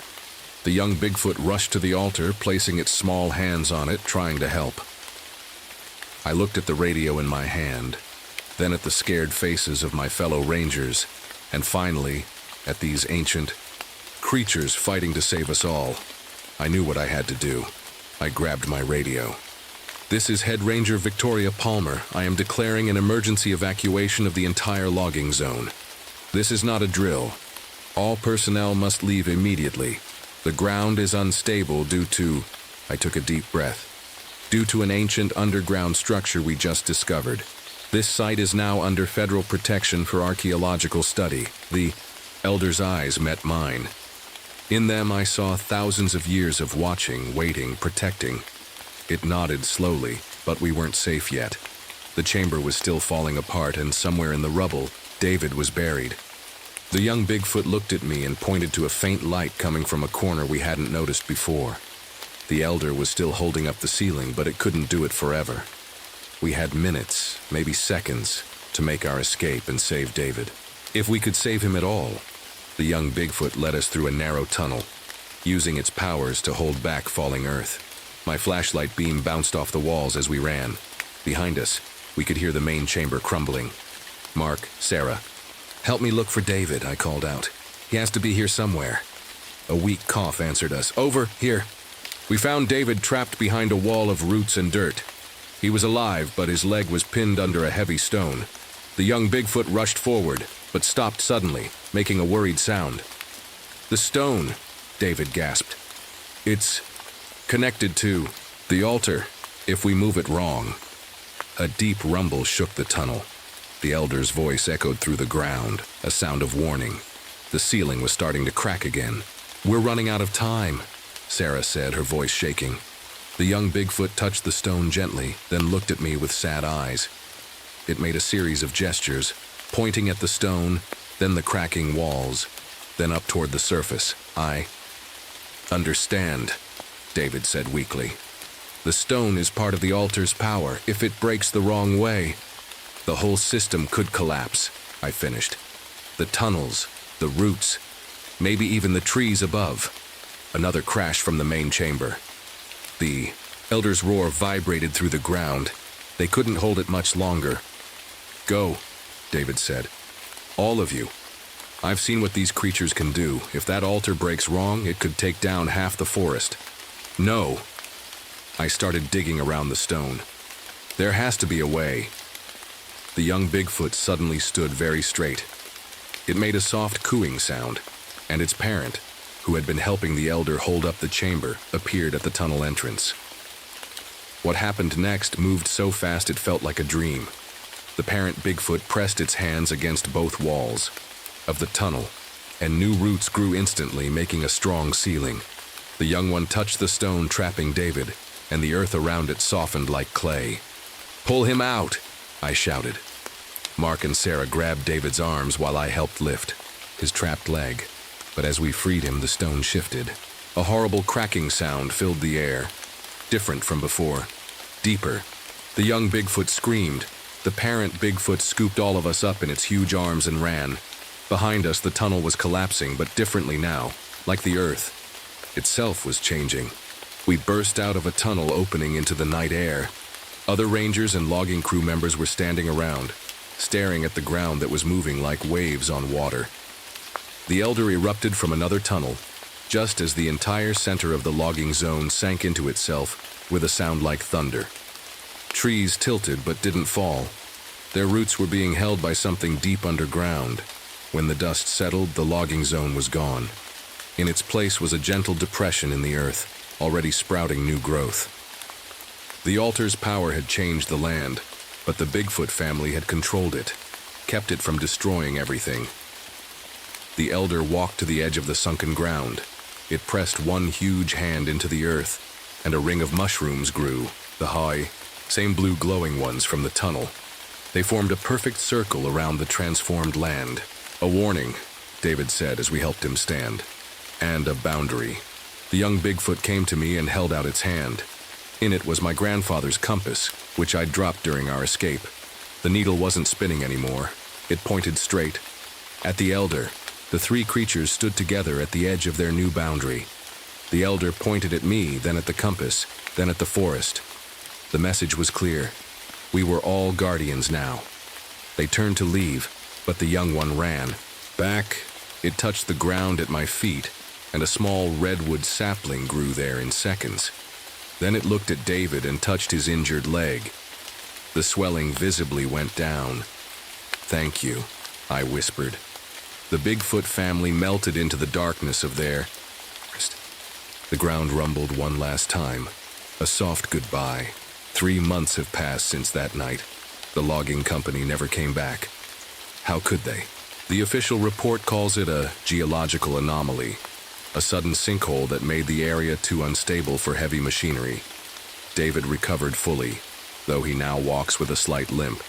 The doctors called it a miracle, but he and I just share a knowing look when they say that. I'm sitting at my desk now, looking at the new map on my wall.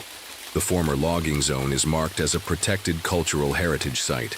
It wasn't even hard to get that designation. The Native American tribes in the area supported it immediately.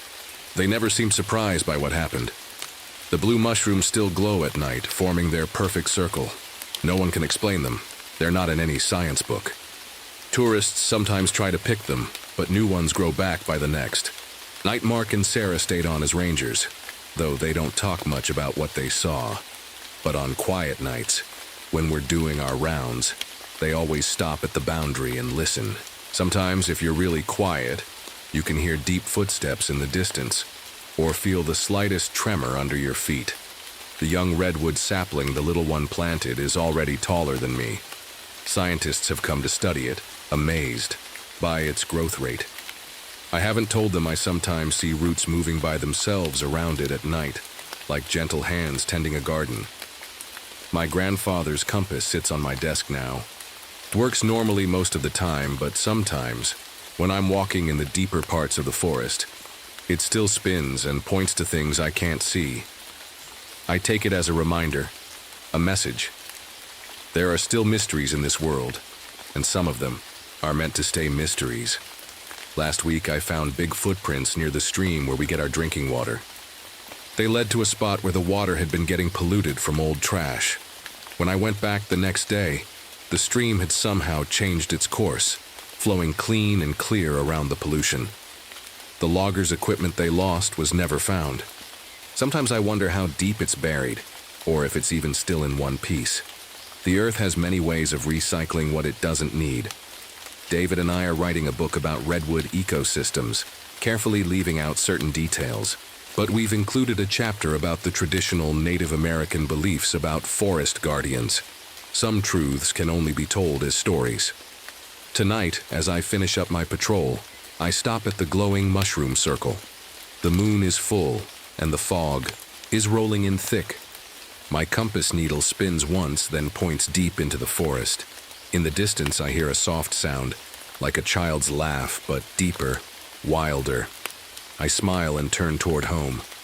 The forest has its guardians, old and new. My job now is to make sure it stays that way. As I walk away, the fog swirls behind me. If you looked carefully, you might see 3 large shapes in it, moving between the ancient trees. And if you listened very closely, you might hear the sound of the earth itself breathing. But those are just stories, right? My grandfather's compass spins one more time in my pocket. and I smile. Some stories are truer than others. Story 6. The Deep Ones, Prologue. The day I first saw them, everything I knew about the ocean changed forever. My name is Maria Rodriguez, and I'm a marine biologist at Olympic National Park. Well, that's what I used to be anyway. Now, I'm something different. But let me start from the beginning, back when I was just a normal scientist with gills-free lungs and regular non-webbed hands. It started 3 months ago, during the rainiest October anyone could remember. The locals said it hadn't rained this much in 50 years. The forests were soaked, the caves were flooding, and the ocean was acting strange. I should have listened to old Joe, the Native American elder who came to my office that morning.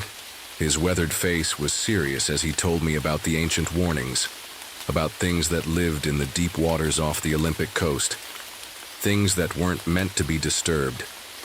Your people are looking in places they shouldn't, he'd said, his dark eyes fixed on mine. The deep ones are stirring. I smiled politely and thanked him like any good scientist would. After all, I'd spent 15 years studying marine life, including 5 years as a Navy diver. I thought I knew everything there was to know about what lived in these waters. I was wrong, so terribly wrong. Part 1. Signs and Whispers, the first sign. Something was off came when Tom and Sarah, 2 experienced cave divers, went missing. They were exploring a newly discovered underwater cave system near the coast, something they'd done dozens of times before. Dr. Rodriguez, my assistant Jake, burst into my office, his rain jacket dripping on the floor. They found Tom's gear, washed up on Beach 4, but there's something weird about it. I grabbed my jacket and followed Jake to my truck. The rain was coming down in sheets and the fog was so thick I could barely see 20 feet ahead. As we drove, Jake told me how a morning jogger had found the gear. When we reached the beach, I knew immediately something was wrong. Tom's equipment was top-of-the-line stuff, but the oxygen tank was crushed like it had been squeezed by a giant hand. The mask's reinforced glass was shattered, and strangest of all, there was a weird blue-green glow on the rubber parts that didn't wash off. That night, I couldn't sleep. From my cabin window, I watched the ocean, and for the first time in my life, I felt afraid of it. The waves seemed to glow with an unnatural light, and the local sea lions were acting crazy, swimming in tight circles and making sounds I'd never heard before. I called my old friend Lisa from the Navy's Marine Biology department. "Hey, I need you to look at something," I said, sending her pictures of Tom's gear. "And there's more. The fish are acting strange and I keep seeing weird lights in the water." "Maria," Lisa's voice was serious. "We've been getting similar reports. Up and down the coast. Something's happening out there. Be careful." The next day, 3 more divers went missing. This time we found their gear too, all crushed the same way, all with that strange glow. But we also found something else. Carved into a rock near the cave entrance was a symbol I'd seen before, in old Joe's warning. It looked like a twisted spiral with what appeared to be eyes in the center. I knew then I had to go down there myself. Whatever was happening, the answers were underwater in those caves. I just didn't realize that by seeking those answers, I would become part of something much bigger and much more terrifying than I could have imagined. What I saw down there, well, that's where things get really strange. And trust me, you're going to want to hear this part. I decided to dive at dawn. The fog was still thick, but at least the rain had stopped. Jake stood on the shore with the backup gear while I double-checked my equipment. My hands were shaking a little as I put on my wetsuit. "Maria, maybe we should wait for the Coast Guard," Jake said, checking his watch for the 10th time. "Something doesn't feel right." I knew he was scared. I was too. But 4 people were missing, and every hour we waited made it less likely we'd find them alive. "Keep radio contact," I told him. "If you don't hear from me, every 15 minutes call for help." The water was colder than usual that morning. As I swam down, my flashlight beam cut through the murky water. Everything looked normal at first, just the usual rocky walls and kelp forests I'd seen 100 times before. But then I noticed something odd. All the fish were swimming in the same direction, like they were trying to get away from something. At 30 feet down, I saw the cave entrance. The strange spiral symbol seemed to glow faintly in my flashlight. Beam. I checked my oxygen gauge and radioed Jake. "I'm going in," I said, trying to keep my voice steady. The cave was wider than our maps showed. As I swam deeper, I noticed patches of that same blue-green glow I'd seen on the diving gear. It was coming from some kind of moss or algae growing on the walls. When I touched it, it pulsed with light, like a heartbeat. That's when I heard it, a sound that shouldn't be possible that deep underwater. It was like singing, but not like any whale song I'd ever heard. It was almost human. I followed the sound deeper into the cave system. The tunnel opened into a large cavern, and what I saw there made me forget all my scientific training. The walls were covered in structures that looked man-made, but they couldn't be, not this deep underwater. There were archways and what looked like windows, all covered in that glowing moss. My radio crackled. "Maria, it's been 15 minutes. Everything okay?" I was about to answer when I saw movement in the corner of my eye. Something big glided past me in the water. Something that wasn't a fish or a seal or anything I could explain. When I turned my flashlight toward it, I caught a glimpse of a pale, human-like face with large, dark eyes. It disappeared into a tunnel before I could get a better look. My heart was pounding so hard I could hear it inside my diving mask. I knew I should go back up, but I had to know more. I swam toward the tunnel where I'd seen the creature. That's when my flashlight started flickering. The water around me got colder, much colder, and then I felt it, a gentle touch on my ankle. I looked down and screamed into my mask. A hand that was almost human, but not quite, with webbing between the fingers, was wrapped around my ankle. The skin gave off that same blue-green glow. I kicked hard and pulled away, but as I turned to swim back, I saw them. Dozens of glowing figures moving through the water toward me. Their movements were graceful, like dancers. Some had features that looked almost human, while others were more changed. They all had those same dark, intelligent eyes. One of them reached out toward me, not grabbing but offering something. In its hand was a piece of diving gear, Sarah's underwater camera. Behind the creature, I could see more pieces of equipment scattered on the cave floor. My oxygen gauge beeped. I was getting low. I had to make a choice. Stay and learn more or get out while I still could. I chose to live. I turned and swam as fast as I could toward the cave entrance. The whole time I could feel them behind me, not chasing exactly, but following. The singing got louder, and now it was inside my head somehow. Words in a language I didn't know, but somehow understood. Come back, learn, change. I burst out of the cave and headed for the surface. Jake was yelling something through the radio, but I couldn't focus on his words. When I finally reached the beach, I was shaking so hard I could barely stand. "Maria, what happened down there? You're as white as a sheet," Jake said, helping me with my gear. I looked back at the ocean. From up here, it looked normal, peaceful, even. But now I knew better. I knew what was down there waiting. "Call Lisa," I told Jake. "Tell her to bring every piece of underwater monitoring equipment she has. And find old Joe. I need to know everything he knows about the deep ones." Because one thing was certain. I had to go back down there. Those creatures had our missing divers' gear. And somehow, I knew they had our missing divers too. The next 3 days were the longest of my life.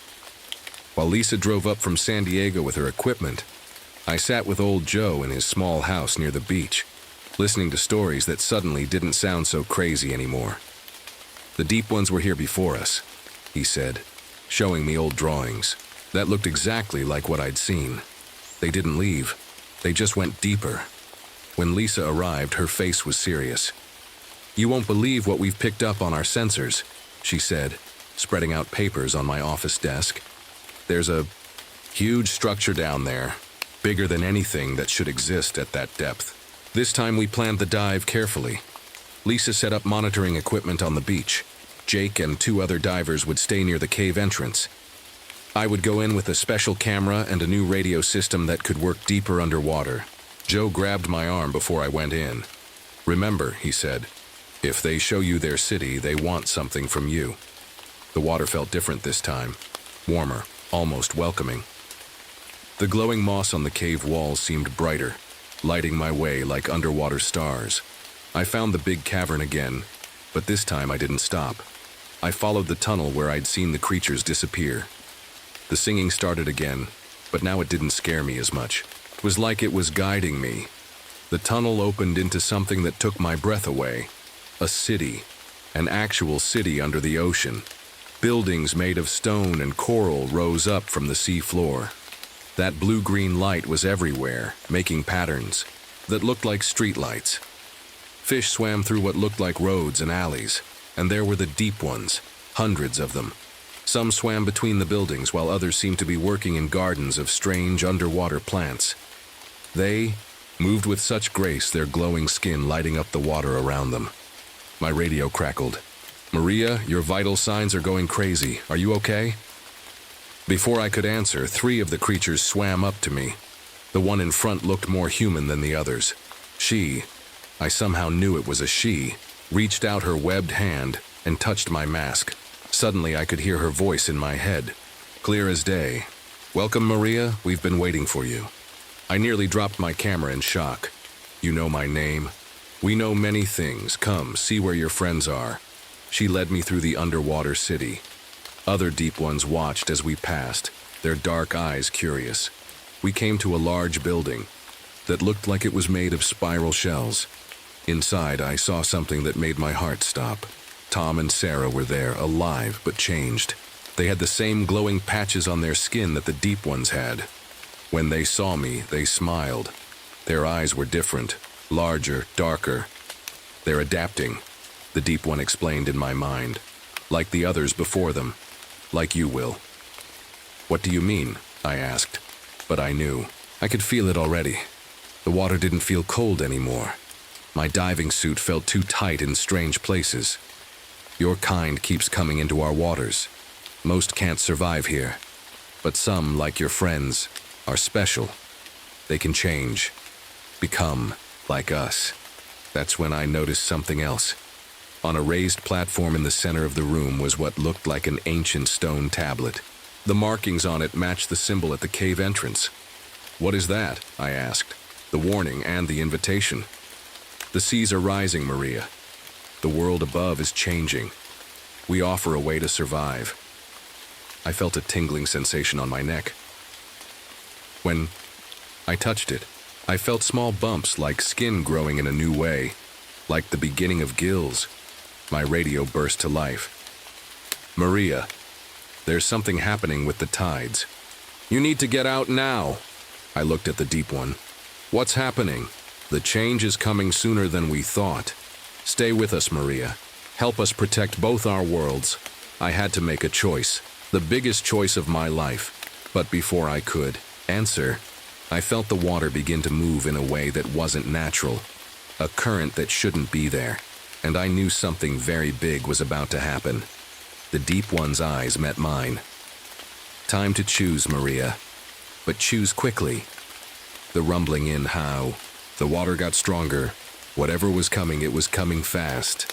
And I had a feeling both worlds, above and below, were about to collide in a way no one was ready for. The shaking got worse.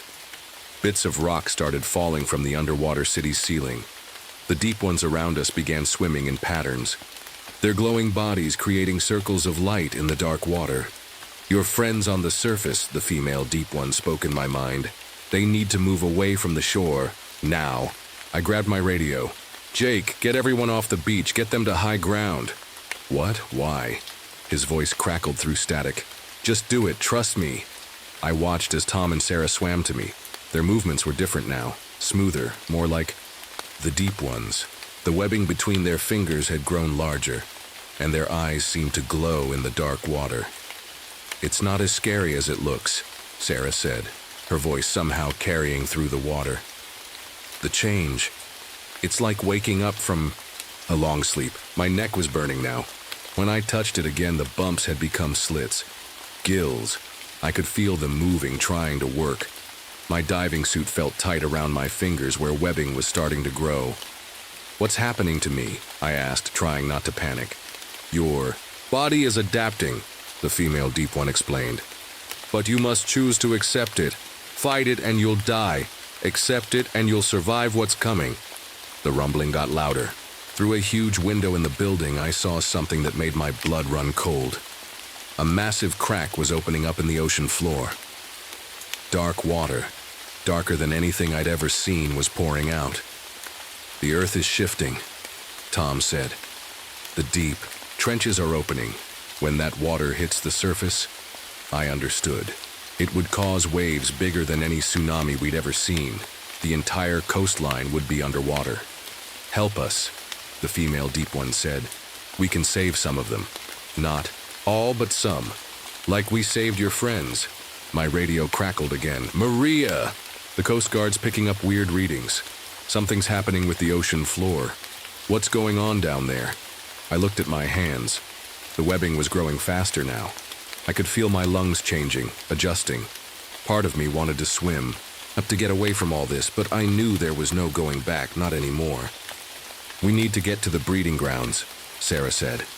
"That's where the changes will be safer, where we can learn to use our new abilities." They led me through twisting tunnels to a huge cave filled with what looked like giant sea anemones. But these were glowing with that same blue-green light. Inside each one, I could see shapes moving. "Our future," the female deep one said. "And now, perhaps yours too." The shaking got even stronger. A piece of rock fell nearby, almost hitting us. The deep ones around us started making sounds, calls that made the water vibrate. "They're warning the others," Tom explained. "The great wave is coming. We need to be ready." I felt a strange tingling all over my body. Looking down, I saw patches of my skin beginning to glow. The burning in my neck was gone, replaced by a weird but not unpleasant sensation of breathing water. My radio made one last burst of static before dying completely. The last thing I heard was Jake's voice. "Maria, the water, it's pulling back from the shore. Oh God." I knew what that meant. The tsunami was coming. But now I could feel something else too, a power in the water around us. The deep ones were gathering, their bodies glowing brighter and brighter. "We can help control the waves," the female deep one said. "Not stop them, but guide them. Less destruction. But we need more like you, ones who know the surface world, who can help us. Protect both sides." The choice was right in front of me. Stay human and probably die, or become something else and maybe help save lives. I looked at Tom and Sarah, saw how peaceful they seemed despite everything. I took off my diving mask. The water rushed in, but I didn't choke. My new gills worked perfectly. When I opened my mouth to speak, I found I could. "Show me what to do," I said. The deep ones moved into a circle around me. The glowing patterns on their skin got brighter and brighter. I felt my own skin beginning to shine in response. Above us, I could sense the massive wave building. Whatever I was becoming, I had to learn fast. Lives depended on it. Both above and below the waves, nothing would ever be the same again. The wave was coming. I could feel it in the water around us, like a giant taking a deep breath before shouting. My new gills fluttered as the current got stronger. "Focus," the female deep one said in my mind. "Feel the water. It's part of you now." All around me, the deep ones were glowing brighter. Their lights pulsed in rhythm like a heartbeat. Without thinking, my own glowing skin matched their beat. "The ancient weapon," Tom said, swimming to the stone tablet. "It's not really a weapon at all. It's a tool for controlling the water." Sarah touched the tablet, and strange marks on it lit up. "The symbols teach us how to move together, how to guide the currents." Suddenly, a deep boom shook the water. The crack in the ocean floor was getting bigger. Dark water shot up like black smoke, twisting through the clear water above it. "Now," the female deep one commanded. We formed a circle, just like they showed me. I didn't know what I was doing, but my body seemed to remember something my mind didn't know.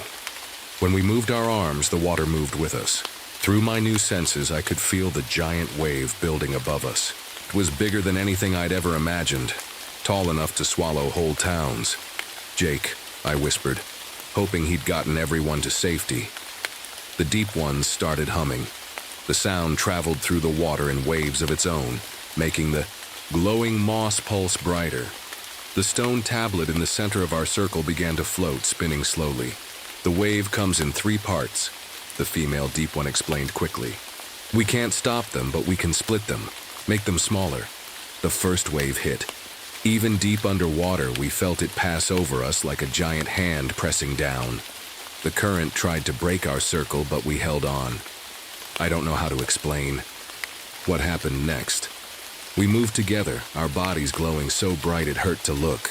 The water around us twisted into shapes, tunnels and paths that guided the wave's power away from the shore.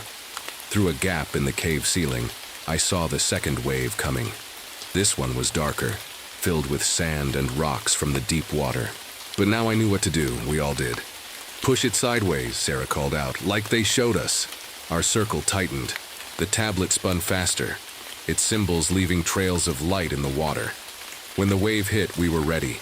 Together, we created currents that split it into smaller waves, sending them in different directions. But the third wave was the biggest. As it formed, I saw something that made my heart stop. Looking up through the clear water, I could see boats, fishing boats that hadn't made it to shore in time. "We have to save them," I shouted. The female deep one nodded. Other deep ones swam up, their bodies creating paths of light through the dark water. They moved around the boats, their combined power creating pockets of calmer water. When the third wave hit, it was like being in the middle of a war. Water crashed against water. The cave shook so hard I thought it would collapse. The tablet's glow got brighter and brighter until it was like looking at the sun underwater. We pushed with everything we had. My whole body felt like it was on fire. But I couldn't stop. I thought about Jake, about the people on the beach, about the fishing boats above us. The water around us turned into a tornado of light and power. Story 6. The Deep Ones Prologue. The day I first saw them, everything I knew about the ocean changed forever. My name is Maria Rodriguez, and I'm a marine biologist at Olympic National Park. Well, that's what I used to be anyway. Now I'm something different.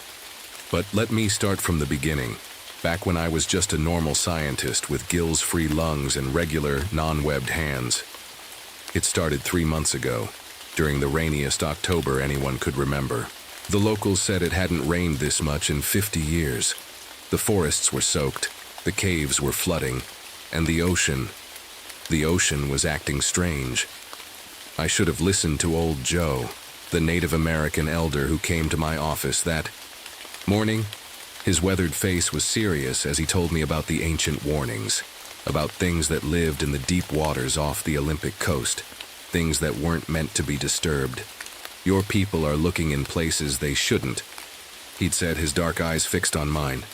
"The deep ones are stirring." I smiled politely and thanked him like any good scientist would. After all, I'd spent 15 years studying marine life, including 5 years as a Navy diver. I thought I knew everything there was to know about what lived in these waters. I was wrong. So terribly wrong. Part 1. Signs and Whispers, the first sign. Something was off came when Tom and Sarah, 2 experienced cave divers, went missing. They were exploring a newly discovered underwater cave system near the coast, something they'd done dozens of times before.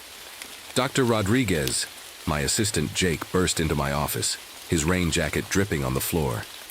"They found Tom's gear, washed up on Beach 4, but there's something weird about it." I grabbed my jacket and followed Jake to my truck. The rain was coming down in sheets, and the fog was so thick I could barely see 20 feet ahead. As we drove, Jake told me how a morning jogger had found the gear. When we reached the beach, I knew immediately something was wrong. Tom's equipment was top-of-the-line stuff, but the oxygen tank was crushed like it had been squeezed by a giant hand. The mask's reinforced glass was shattered, and strangest of all, there was a weird blue-green glow on the rubber parts that didn't wash off. That night, I couldn't sleep. From my cabin window, I watched the ocean, and for the first time in my life, I felt afraid of it. The waves seemed to glow with an unnatural light, and the local sea lions were acting crazy, swimming in tight circles and making sounds I'd never heard before. I called my old friend Lisa from the Navy's Marine Biology department. "Hey, I need you to look at something," I said, sending her pictures of Tom's gear. "And there's more. The fish are acting strange, and I keep seeing weird lights in the water." "Maria," Lisa's voice was serious, "we've been getting similar reports. Up and down the coast, something's happening out there. Be careful." The next day, 3 more divers went missing. This time we found their gear too, all crushed the same way, all with that strange glow. But we also found something else. Carved into a rock near the cave entrance was a symbol I'd seen before, in Old Joe's warning. It looked like a twisted spiral with what appeared to be eyes in the center. I knew then I had to go down there myself. Whatever was happening, the answers were underwater, in those caves. I just didn't realize that by seeking those answers, I would become part of something much bigger and much more terrifying than I could have imagined. What I saw down there, well, that's where things get really strange. And trust me, you're going to want to hear this part. I decided to dive at dawn. The fog was still thick, but at least the rain had stopped. Jake stood on the shore with the backup gear while I double-checked my equipment. My hands were shaking a little as I put on my wetsuit. "Maria, maybe we should wait for the Coast Guard," Jake said, checking his watch for the 10th time. "Something doesn't feel right." I knew he was scared. I was too. But 4 people were missing, and every hour we waited made it less likely we'd find them alive. "Keep radio contact," I told him. "If you don't hear from me every 15 minutes, call for help." The water was colder than usual that morning. As I swam down, my flashlight beam cut through the murky water. Everything looked normal at first. Just the usual rocky walls and kelp forests I'd seen 100 times before. But then I noticed something odd. All the fish were swimming in the same direction, like they were trying to get away from something. At 30 feet down, I saw the cave entrance. The strange spiral symbol seemed to glow faintly in my flashlight beam. I checked my oxygen gauge and radioed Jake. "I'm going in," I said, trying to keep my voice steady. The cave was wider than our maps showed. As I swam deeper, I noticed patches of that same blue-green glow I'd seen on the diving gear. It was coming from some kind of moss or algae growing on the walls. When I touched it, it pulsed with light, like a heartbeat.